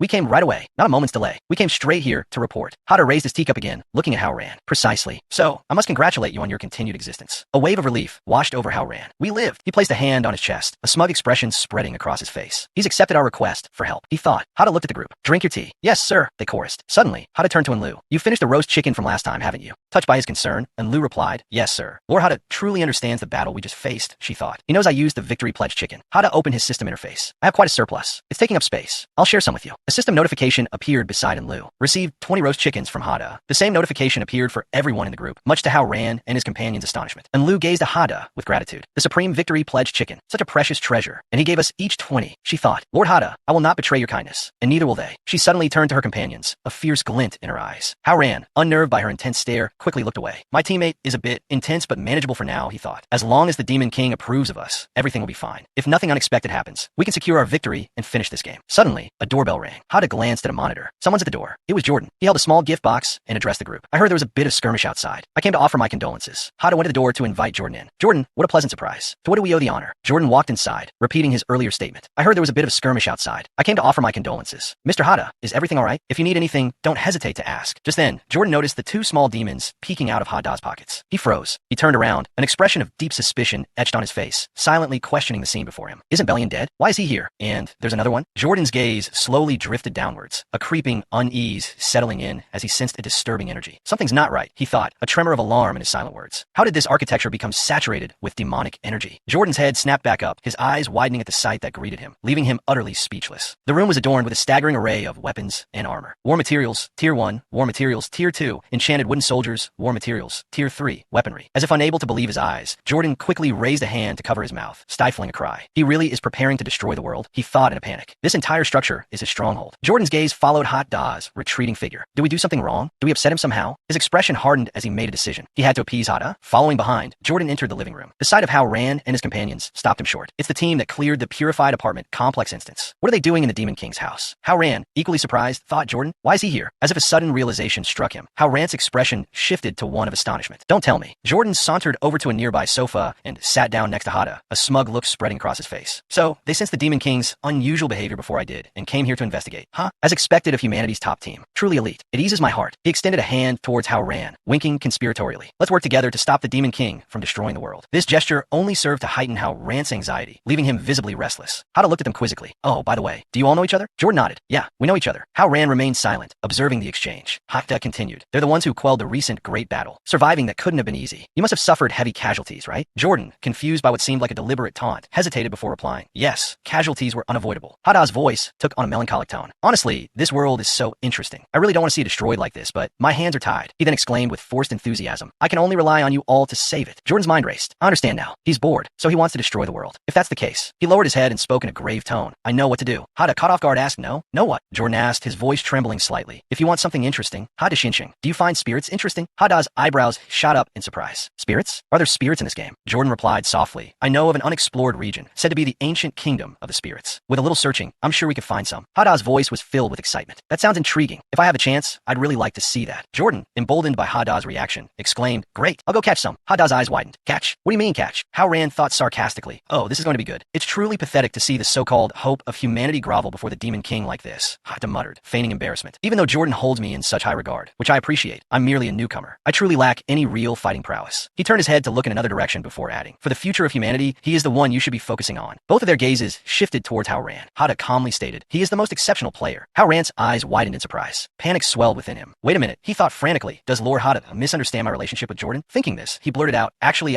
Jordan let out a sigh and replied, As expected of Mr. Hada. Nothing gets past you. I have indeed established a deep cooperative relationship with humanity's top team. Hao Ran was utterly dumbfounded. Jordan's voice dripped with insinuation. Now that we've been discovered, there's no need to hide it any longer, is there? Hao Ran sputtered indignantly. What are you talking about? Jordan declared resolutely. Since we've been found out, let's be upfront about our business. They will accompany me on this quest for the spirits. We are certain to cooperate perfectly and achieve our goal. Hada asked in surprise, Really? Jordan let out a hearty laugh. Rest assured. Hada responded fawningly. Excellent. As I said, you humans are truly heaven sent. Moments later, all 5 of them were ushered to the door. Jordan offered a cheerful farewell. We're off then. Hada nodded. Come visit again soon. With that, the door slammed shut. Hao Ran was still reeling from the shock. I've been completely mistaken for the enemy, he thought miserably. Jordan confidently surmised. Though I don't know what's troubling you all, I imagine you're frightened by the Demon King's wickedness and arrogance. He offered words of comfort. There's no need to be afraid. The Demon King is wary of our cooperative relationship. It can't be helped. We just need to retrieve the spirit, and everything can still change. Before Jordan could say anything more, Hao Ran's face darkened, and he swung his fist, aiming for Jordan. At the last moment, he deliberately punched the wall behind him instead. Jordan glanced at the deep dent in the wall, speechless with astonishment. Hao Ran growled, You did that on purpose, didn't you? Jordan stammered, bewildered. On purpose? His demeanor shifted instantly, his voice hardening. Interesting. You're the first person to ever speak to me like that. I don't know where you get the nerve to be so aggressive with me. Hao Ran scoffed. Oh yeah? Then let me show you my nerve. He quickly quickly summoned power into his palm. Suddenly, a gigantic roast chicken materialized in his hand, which he held out to Jordan. Jordan exclaimed in astonishment, What is this? Jordan asked, perplexed. Hao Ran grinned. Impressive, huh? Jordan responded flatly, thanks, but no thanks. Enlu, who had been silent until now, suddenly spoke up. Captain, I didn't want to butt in, but your stupidity is truly unbearable to watch. Hao Ran cut her off sharply. Shut up, I know what you're going to say. He slowly backed away, contemplating. Right, I can't actually fight him. If I ruin the Demon King's plan to infiltrate humanity, I'm screwed. Of course I know that. I don't understand what you're so unhappy about, Jordan said, his voice low. Being able to cooperate with the hope of humanity. That's me. You should feel honored. Hao Ran asked skeptically. Let's just say that's the case. What exactly do you want to cooperate on? Jordan, while magically repairing the wall, replied, like I just said, hack into the unopened map, capture a spirit, and bring it back to the Demon King, so he'll postpone his plan to destroy the world. And by the way, stop hitting the wall. Even though we're out of his house, we're still on his property. Seeing this, Hao Ran muttered, he's so thoughtful and cautious. Every word sounds like something a righteous hero would say. And Lu whispered softly. Hao Ran, earlier in the Demon King's lair, it seemed like Lord Ha De wanted us to cooperate with Jordan. The group began a private discussion amongst themselves using telepathy. Maybe he has some far-sighted vision that our pig brains can't currently comprehend. He didn't even spare his own mosquito net. And Lu added, not letting herself off the hook either. Actually, it's possible. The Demon King just said it casually, but that's the Demon King we're talking about. Every word and action he takes is related to the survival of the world. Happy to be joking. And Lu nodded. Understand. He told us to take this opportunity to directly eliminate Jordan. Hao Ran immediately asked, do you think we can defeat him? Jordan asked suspiciously. So what have you discussed? Do you want to cooperate or not? Humanity can't afford to anger the Demon King at this time. But this isn't a long-term solution. We can only wait for the players to grow stronger. Then we'll have the power to fight. He tried to persuade them. The potential of players is limitless, and you guys are the most elite player team. You're worth cultivating. By staying with me, you can gain rewards far beyond your current level. Except for women, of course, experience, equipment, and money are all yours. Jordan's expression changed as quickly as flipping a pancake. He smiled and asked, so how about it? That's a pretty big temptation for you, isn't it? Hao Ran turned around and said in a low voice, then let's go. He explained, but there's no need to shake hands. I'm afraid Lord Ha De will misunderstand. At the same time, Ha De was standing upstairs, looking down and observing them. He exclaimed excitedly, excellent. It seems they really like each other. Ha De, who had been trying to set them up, secretly calculated,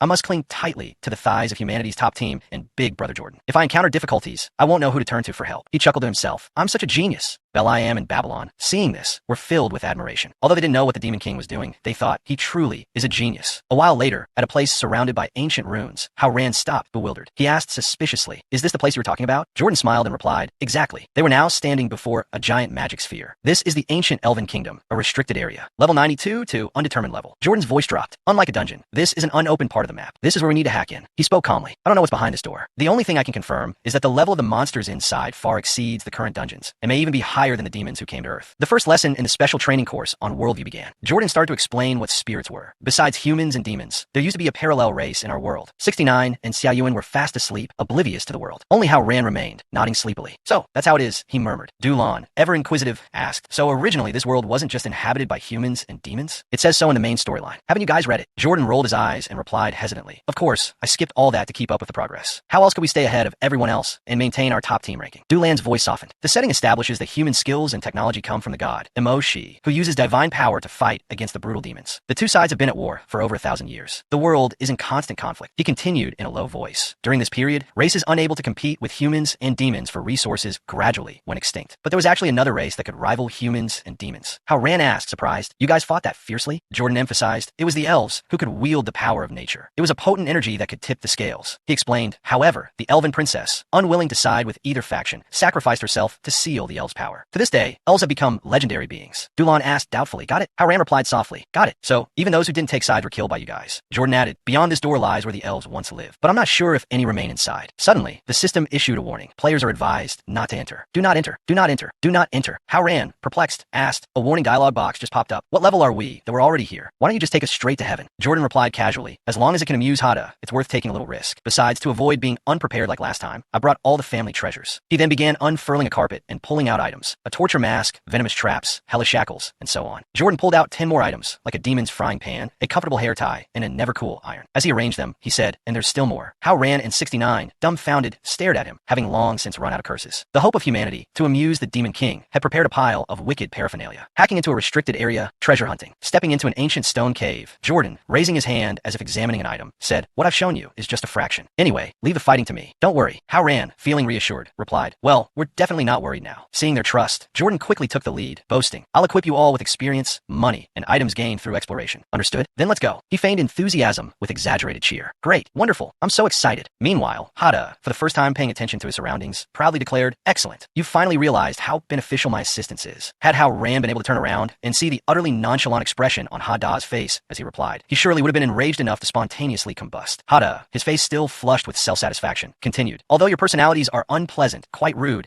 and incredibly disrespectful to me, there's no helping it. You are, after all, in the presence of the most exceptional individual. You're walking across that long bridge." He seemed incapable of tiring, his incessant chatter flowing on. "I will nurture you, but faced with unknown dangers, we must conserve our resources." They then proceeded along a crimson path, Hada's ceaseless prattle echoing around them. "Unless absolutely necessary, avoid engaging in combat." Just then, the cold, mechanical voice of the system rescued everyone from the verbose the system alert, entering combat. "Enemy, a rank monster. Good luck." Upon hearing this, Hada whirled around, his face contorted in a mask of outrage. Did that have to happen so fast? Enlu, trembling, lifted her skirt slightly, revealing a red button she had inadvertently stepped on. I think I triggered something," she stammered, fear evident in her voice. Immediately, a scarlet monstrosity materialized before them. The hulking beast, known as a bloodhowl brute, an A-rank monster of level 102, cast a disdainful glance down at them. "Foolish humans, daring to trespass. You will not disturb the slumber of the spirits." It lowered its head slightly towards Jordan, its voice booming with authority. "This is your only warning. Leave this place and never return." Jordan stood motionless, staring at the creature, not deigning to respond. Seeing their silence, the bloodhowl brute, assuming they were cowed, grew even more arrogant. "Obey, and I will spare your lives." Enlu, with surprising docility, rushed forward and bowed her head in apology. "I'm so sorry. It was all my fault. I'll do anything you ask. Please don't be angry." It seemed beauty held sway even over monstrous beasts. Seeing her submissive demeanor and captivating appearance, the bloodhowl brute blushed, stammering, "Oh, really? If you insist." But before it could finish, Jordan's voice cut through the air, sharp and commanding. "Step back. I'll handle this." The others instantly retreated, putting 100 meters between themselves and Jordan. Witnessing this, Hada felt a pang of loneliness, despite having orchestrated the situation himself. His heart ached, but the sound of the monster's movements snapped him back to alertness, and he glanced nervously behind him. With a flourish, Jordan produced an artifact, announcing, "A treasure of the Leaf family, an S-rank demonic artifact, the Hell Breach Modulator." According to the ever-reliable system's more detailed information, the Hell Breach Modulator increased all attributes and abilities by 30% for 5 minutes. However, after its effects wore off, the user would experience a period of weakness, with movement speed reduced by 45% for 30 seconds. Jordan, now radiating an aura of power, seemed to transform into a superhuman, crackling with electrical energy. As the golden tendrils of lightning enveloped the bloodhowl brute, the others gasped in astonishment. "He's actually suppressing that boss." Suddenly, a thought struck Hao Ran, and he blurted out, "But why is the hope of humanity using a demonic artifact? This is insane." After a moment of contemplation, Enlu turned to Hao Ran and Hada, a suggestion forming in her mind. "Xiao Hao," she began, "shouldn't we help him first?" Before she could finish her sentence, a sight that made Xiao Yuan gasp in shock unfolded before her eyes. "What are you doing?" she cried out. He responded with utter nonchalance, "Taking a break." "What?" Her eyes widened, mouth agape, as she stammered, "And you're just casual about it?" Meanwhile, Dulan and the bloodhowl brute were locked in a furious clash. Dulan leaped high into the air, then conjured a blade of sharp energy that hurtled towards the beast. 1% health remaining, he roared. Seeing Dulan's unwavering resolve, the bloodhowl brute recoiled slightly, its crimson face darkening to a deep purple. "Stay back," it growled. Everyone anticipated a spectacular finishing blow from Dulan, but the duration of his power-up expired. He reverted to his normal form. Both the bloodhowl brute and Dulan wore the same adorably bewildered expression. Their eyes met, locking in a shared moment of stunned silence. The opportunity for revenge had arrived. "My turn," the bloodhowl brute bellowed. Its powerful legs slammed into the ground, sending dust and debris flying. The bloodhowl brute brandished a heavy weapon, preparing to unleash its fury upon the now vulnerable Dulan. With a decisive swing, the weapon descended towards where Dulan stood. Xiao Yuan gasped, covering her face with her hands. Her face paled as she shrieked, "If we don't help him, he's going to die." The bloodhowl brute, relentless, raised its weapon once more. Within the swirling white smoke, a mysterious figure emerged. Dulan, kneeling on one knee within a cracked circle on the ground, looked up in surprise. "Mr. Qin," he exclaimed. He glanced at Hao Ran, who stood protectively in front of him, and added urgently, "What are you doing? You know you're no match for it." Suddenly, Dulan noticed a cooked chicken leg in Hao Ran's hand. He stared dumbfounded. Why is he holding a roasted chicken leg, he wondered. Before Dulan could dwell on this perplexing development, Hao Ran began to advance, wielding the chicken leg like a weapon. After a moment of stunned silence, Dulan scrambled to his feet, his face etched with worry. "He's just charging in like that. Is he trying to bribe the boss with food?" he cried. Watching Hao Ran's retreating back, he yelled in exasperation, "You idiot! Come back! I admit your thinking is unique, but that the boss right there." Dulan paused, his gaze fixed on Hao Ran as he charged towards the bloodhowl brute, chicken leg in hand. His voice laced with disbelief, he muttered, "Does it like roasted chicken?" "Just to clarify, that's a rank A bloodhowl brute, level 102. Basically a chicken." The bloodhowl brute glared at Hao Ran, its brow furrowed in annoyance. "A level 26 runt showing off? Seriously?" it snarled. With the same familiar weapon and the same familiar windup, the bloodhowl brute prepared to strike. Hao Ran's expression darkened as he launched his attack. "Enhanced roasted chicken," he shouted. With a single strike and a resounding cry, the unthinkable happened. The bloodhowl brute was slain. The others, witnessing the impossible, erupted in shocked cries.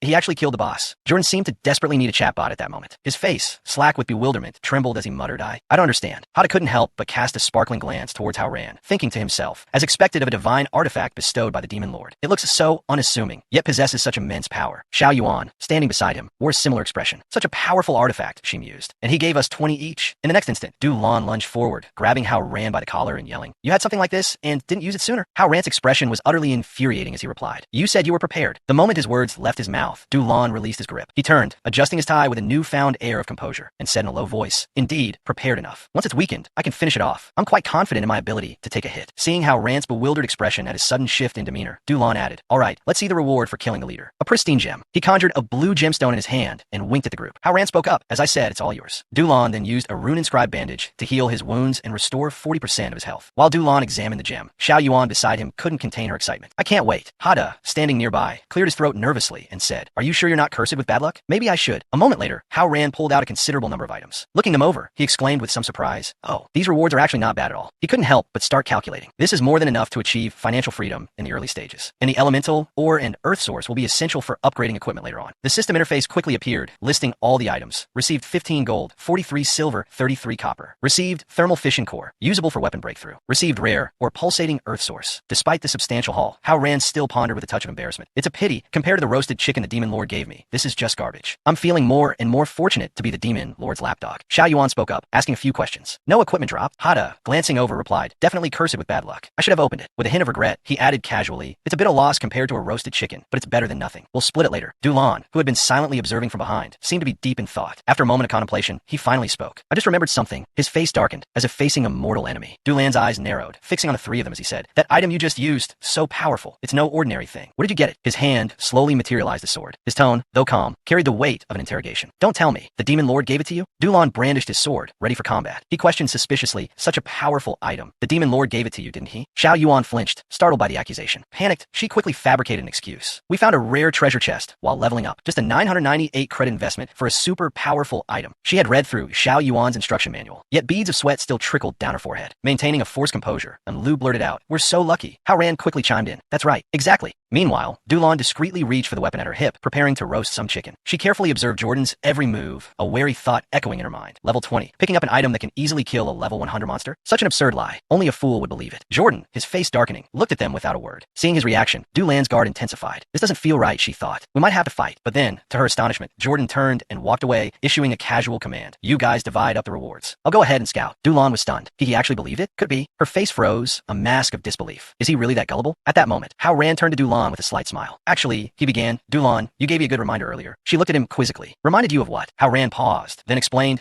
"The Demon Lord giving us such a powerful item. It really doesn't make sense." Du Lan, still confused, probed, "What do you mean?" Hao Ran's eyes narrowed, his voice taking on a serious tone. He definitely, Du Lan, a mixture of anxiety and anticipation swirling within her, watched him repeat the cryptic phrase. He definitely. Suddenly, Hao Ran puffed out his chest, finishing his sentence with a confident flourish. "He definitely really wants to raise a sprite." Du Lan, playing along, chimed in, "Exactly. That's why he gave us the item, to help us kill monsters." Hao Ran immediately resumed his serious analysis. "That's right, because the difficulty of this map is within his expectations. He knew all along we couldn't defeat it otherwise." Du Lan, finding his logic sound, nodded in agreement. Thinking about it that way, it makes sense. Hao Ran looked at her with a sly, knowing glint in his eye, wagging his index finger conspiratorially. "So, we absolutely have to find Sprite, to show the Demon Lord our sincerity." Du Lan, catching his drift, responded with an eager, "You got it." A thrill of excitement coursed through her. This is going to be good. Seeing her understanding, Hao Ran gave a thumbs up and laughed heartily. "Not bad, not bad. She's actually quite clever." Du Lan, feigning nonchalance, replied with a smirk, "I have a different perspective on you now, too." Their entire exchange, however, did not go unnoticed by Xiao Yuan. Watching their oblivious performance, she was speechless, managing only a weary smile. "This is certainly interesting," she thought to herself. Moments later, a level 108A rank corrupted throne guardian appeared, blocking their path. Its voice, a guttural growl, boomed, "I will absolutely not allow you to proceed any further." With that, the guardian lunged, its jagged teeth bared in a menacing snarl. With lightning speed, it swiped a claw at Jordan and Hao Ran. Both of them, however, deftly leaped out of the way. The throne guardian then swung its rock-hard tail in a reverse arc. Hao Ran, with a graceful aerial maneuver, evaded the blow. Using his spatial displacement module for the first time, he materialized instantly atop the guardian's tail, sword already drawn. His eyes, sharp and focused, locked onto his target. Then, with a downward slash, a surge of golden energy erupted, coiling around the guardian's tail. It began to constrict, the golden energy twisting tighter and tighter around the guardian's tail, warping its shape. The guardian glanced back at its tail, confusion etched on its monstrous face. Hao Ran seized the opportunity. Still clutching his enhanced roasted chicken leg, he activated his rogue Class X skill, Indiscriminate Littering. Level 1 of the skill unlocked unleashed a barrage of bizarre projectiles, a tiny hammer, a bottle of liquor, even a rubber ducky, all hurtling towards the bewildered Guardian. Driven to the brink by the sheer absurdity of the attack, the Guardian roared, "Enough! Where are you getting all this junk?" The Guardian's rage, however, was cut short. Its expression shifted to one of stark terror, though what it saw remained unseen. Meanwhile, Hao Ran raised his energy-infused sword, shouting, "Prepare to die." In perfect synchronization, both Hao Ran and Jordan brought their swords down upon the Guardian. A blinding flash of energy engulfed the creature. Jordan landed on the ground, panting, "It's done." Beside him, Hao Ran stood calmly, a slight smile playing on his lips. The Guardian, still disbelieving, lay twitching on the ground, weakly muttering, "Impossible. I want to file a complaint." A system message promptly appeared on screen. Complaint filed. Scope of game: high-level NPC hacking account, entering restricted area, attacking monsters, and using unidentified items. The Guardian, with his last vestiges of strength, jabbed at the submit button. The system interface morphed into a smiley face, a robotic voice announcing, "Your complaint has been received. After verification, 4 dignity points have been deducted from the opposing party." The Guardian, clinging to hope, croaked, and then the system, with unnerving nonchalance, replied, "And then what? There is no, and then." The Guardian's face fell. "How can this be?" he whispered. With his dying breath, he choked out, "So unfair," before collapsing face first into the dirt, finally expiring. The system notification chimed. Corrupted Throne Guardian, rank, level 108, deceased. Hao Ran opened the loot chest, revealing its contents. 2 gold, 66 silver, 76 copper, a useless broken tree root, a Moffat gaming console with only 1 game, Techizer, and a faded love letter addressed to the Sprite Princess. Dulon remained precariously balanced on the thin surface of water. The system updated their information. Rogue, level 28, Hao Ran. Gunslinger, level 28, Jordan. Priest, level 28, Lugio. Assassin, level unknown, Xiao Yuan. Before Jordan, a gateway shimmered with brilliant light. He paused before entering, saying, "Beyond this lies the Sprite Throne. If any sprites survived, the answers lie within. But they seal themselves away to protect their power and artifacts from falling into the wrong hands. Unforeseen dangers surely await us." He continued his analysis, oblivious to the growing impatience of his companions. Finally, the system, unable to bear it any longer, displayed a message. System reminder, entering combat zone. Jordan glanced down, then abruptly spun around, bellowing, "Can we be a little more professional here?" Hao Ran, startled, jumped slightly. Dulon, equally exasperated, then yelled in the other direction, "Can we be a little more professional here?" Xiao Yuan, her hair standing on end, stammered, "It wasn't me. It really wasn't me." To avoid triggering any more traps, she was being carried by Lugio. At that moment, a hulking, menacing black creature swooped down before them. Both Dulon and Hao Ran recoiled in surprise. The creature bared its razor-sharp teeth, its voice a low growl. "Foolish humans," it hissed. "You dare disturb the slumber of sprites? Do you tire of living? This is your only warning. Leave this place and never return. Obey, and you'll be spared." Unexpectedly, Dulon wasn't the least bit frightened. Instead, she calmly remarked, "I feel like I've heard this line somewhere before." The monster immediately deflated, bewildered, and blurted out, "What?" Then, seemingly trying again, it recited another villainous line, asking for feedback. "How about this? Your ignorance has led you to a dead end. Mortals, feel my wrath." After this performance, Hao Ran glanced at Jordan with a disappointed look. "It's very similar to a game I played before. Isn't this plagiarism?" Jordan agreed. "It does sound a bit familiar." The monster, overhearing them, exclaimed in astonishment, "What?" It began to panic, then dejectedly and politely excused itself, muttering, "Let me think. Juste un moment. Juste un moment." Dulon and the others were speechless, staring at its antics, unsure how to respond. The monster continued to mumble, "I'll come up with something right away." Dulon and Hao Ran stealthily peeked behind its enormous form, trying to see who was there. To their surprise, the monstrous figure was actually a tiny, adorable sprite. It clutched a book titled Classic Villain Lines, Volume 20. As it turned and saw the faces of the 2 men, it shrieked in surprise. In moments, the little sprite was trapped in a small jar, its eyes brimming with tears. In a pitiful voice, it lamented, "And I was caught so easily." It continued to whine from inside the jar, prompting Hao Ran to exclaim, "So noisy." Just then, the system displayed a new notification. Illusion of the Sprite Throne dispelled. The entire team receives 8,990 experience points. Everyone's level increased significantly. Hao Ran received an item, a 3D projector. Jordan, standing before the now glowing portal, announced, "The transfer gate has opened." It seems it just opened the prerequisite level for the Sprite Throne. Hao Ran, not at all surprised, replied, "Is that so? That was easy. I thought it would be more of a challenge." Lugio added, "And so weak too." Each comment pierced the tiny sprite like an arrow. Unwilling to accept the criticism, the sprite angrily declared, "I'm just a clone of my master. My master is the strongest sprite in the kingdom." Hao Ran looked at it, repeating the word master quizzically. Hearing this, the sprite immediately recalled the image of a valiant and alluring woman in a red dress. It began to narrate, "After the princess sacrificed herself and the kingdom was destroyed, everyone died. Only my master survived, protecting the kingdom for 1,000 years. She is the most powerful sprite. With her here, no one can covet the sprite legacy." Dulon, surprisingly agile despite previous depictions, wore a look of both anticipation and dread. "You said, she's a sprite?" Hao Ran mirrored his expression. "That's fantastic. We didn't come here for nothing." The tiny sprite, initially hoping its tale of a mighty master would intimidate them, was taken aback by their enthusiastic response. A little panicked, it stammered, Your focus is so strange." Shishi, the sprite, then recounted a rambling tale of finding a strange mushroom and, after a fateful nibble, meeting its demise. By this point in the story, the sprite had visibly wilted, its voice a mere whisper. The indignity of dying from a poisonous mushroom was clearly too much to bear. Just then, they saw the master the sprite had been describing. She radiated an intense, crimson aura, her eyes glowing with power. The information panel revealed her to be an S-rank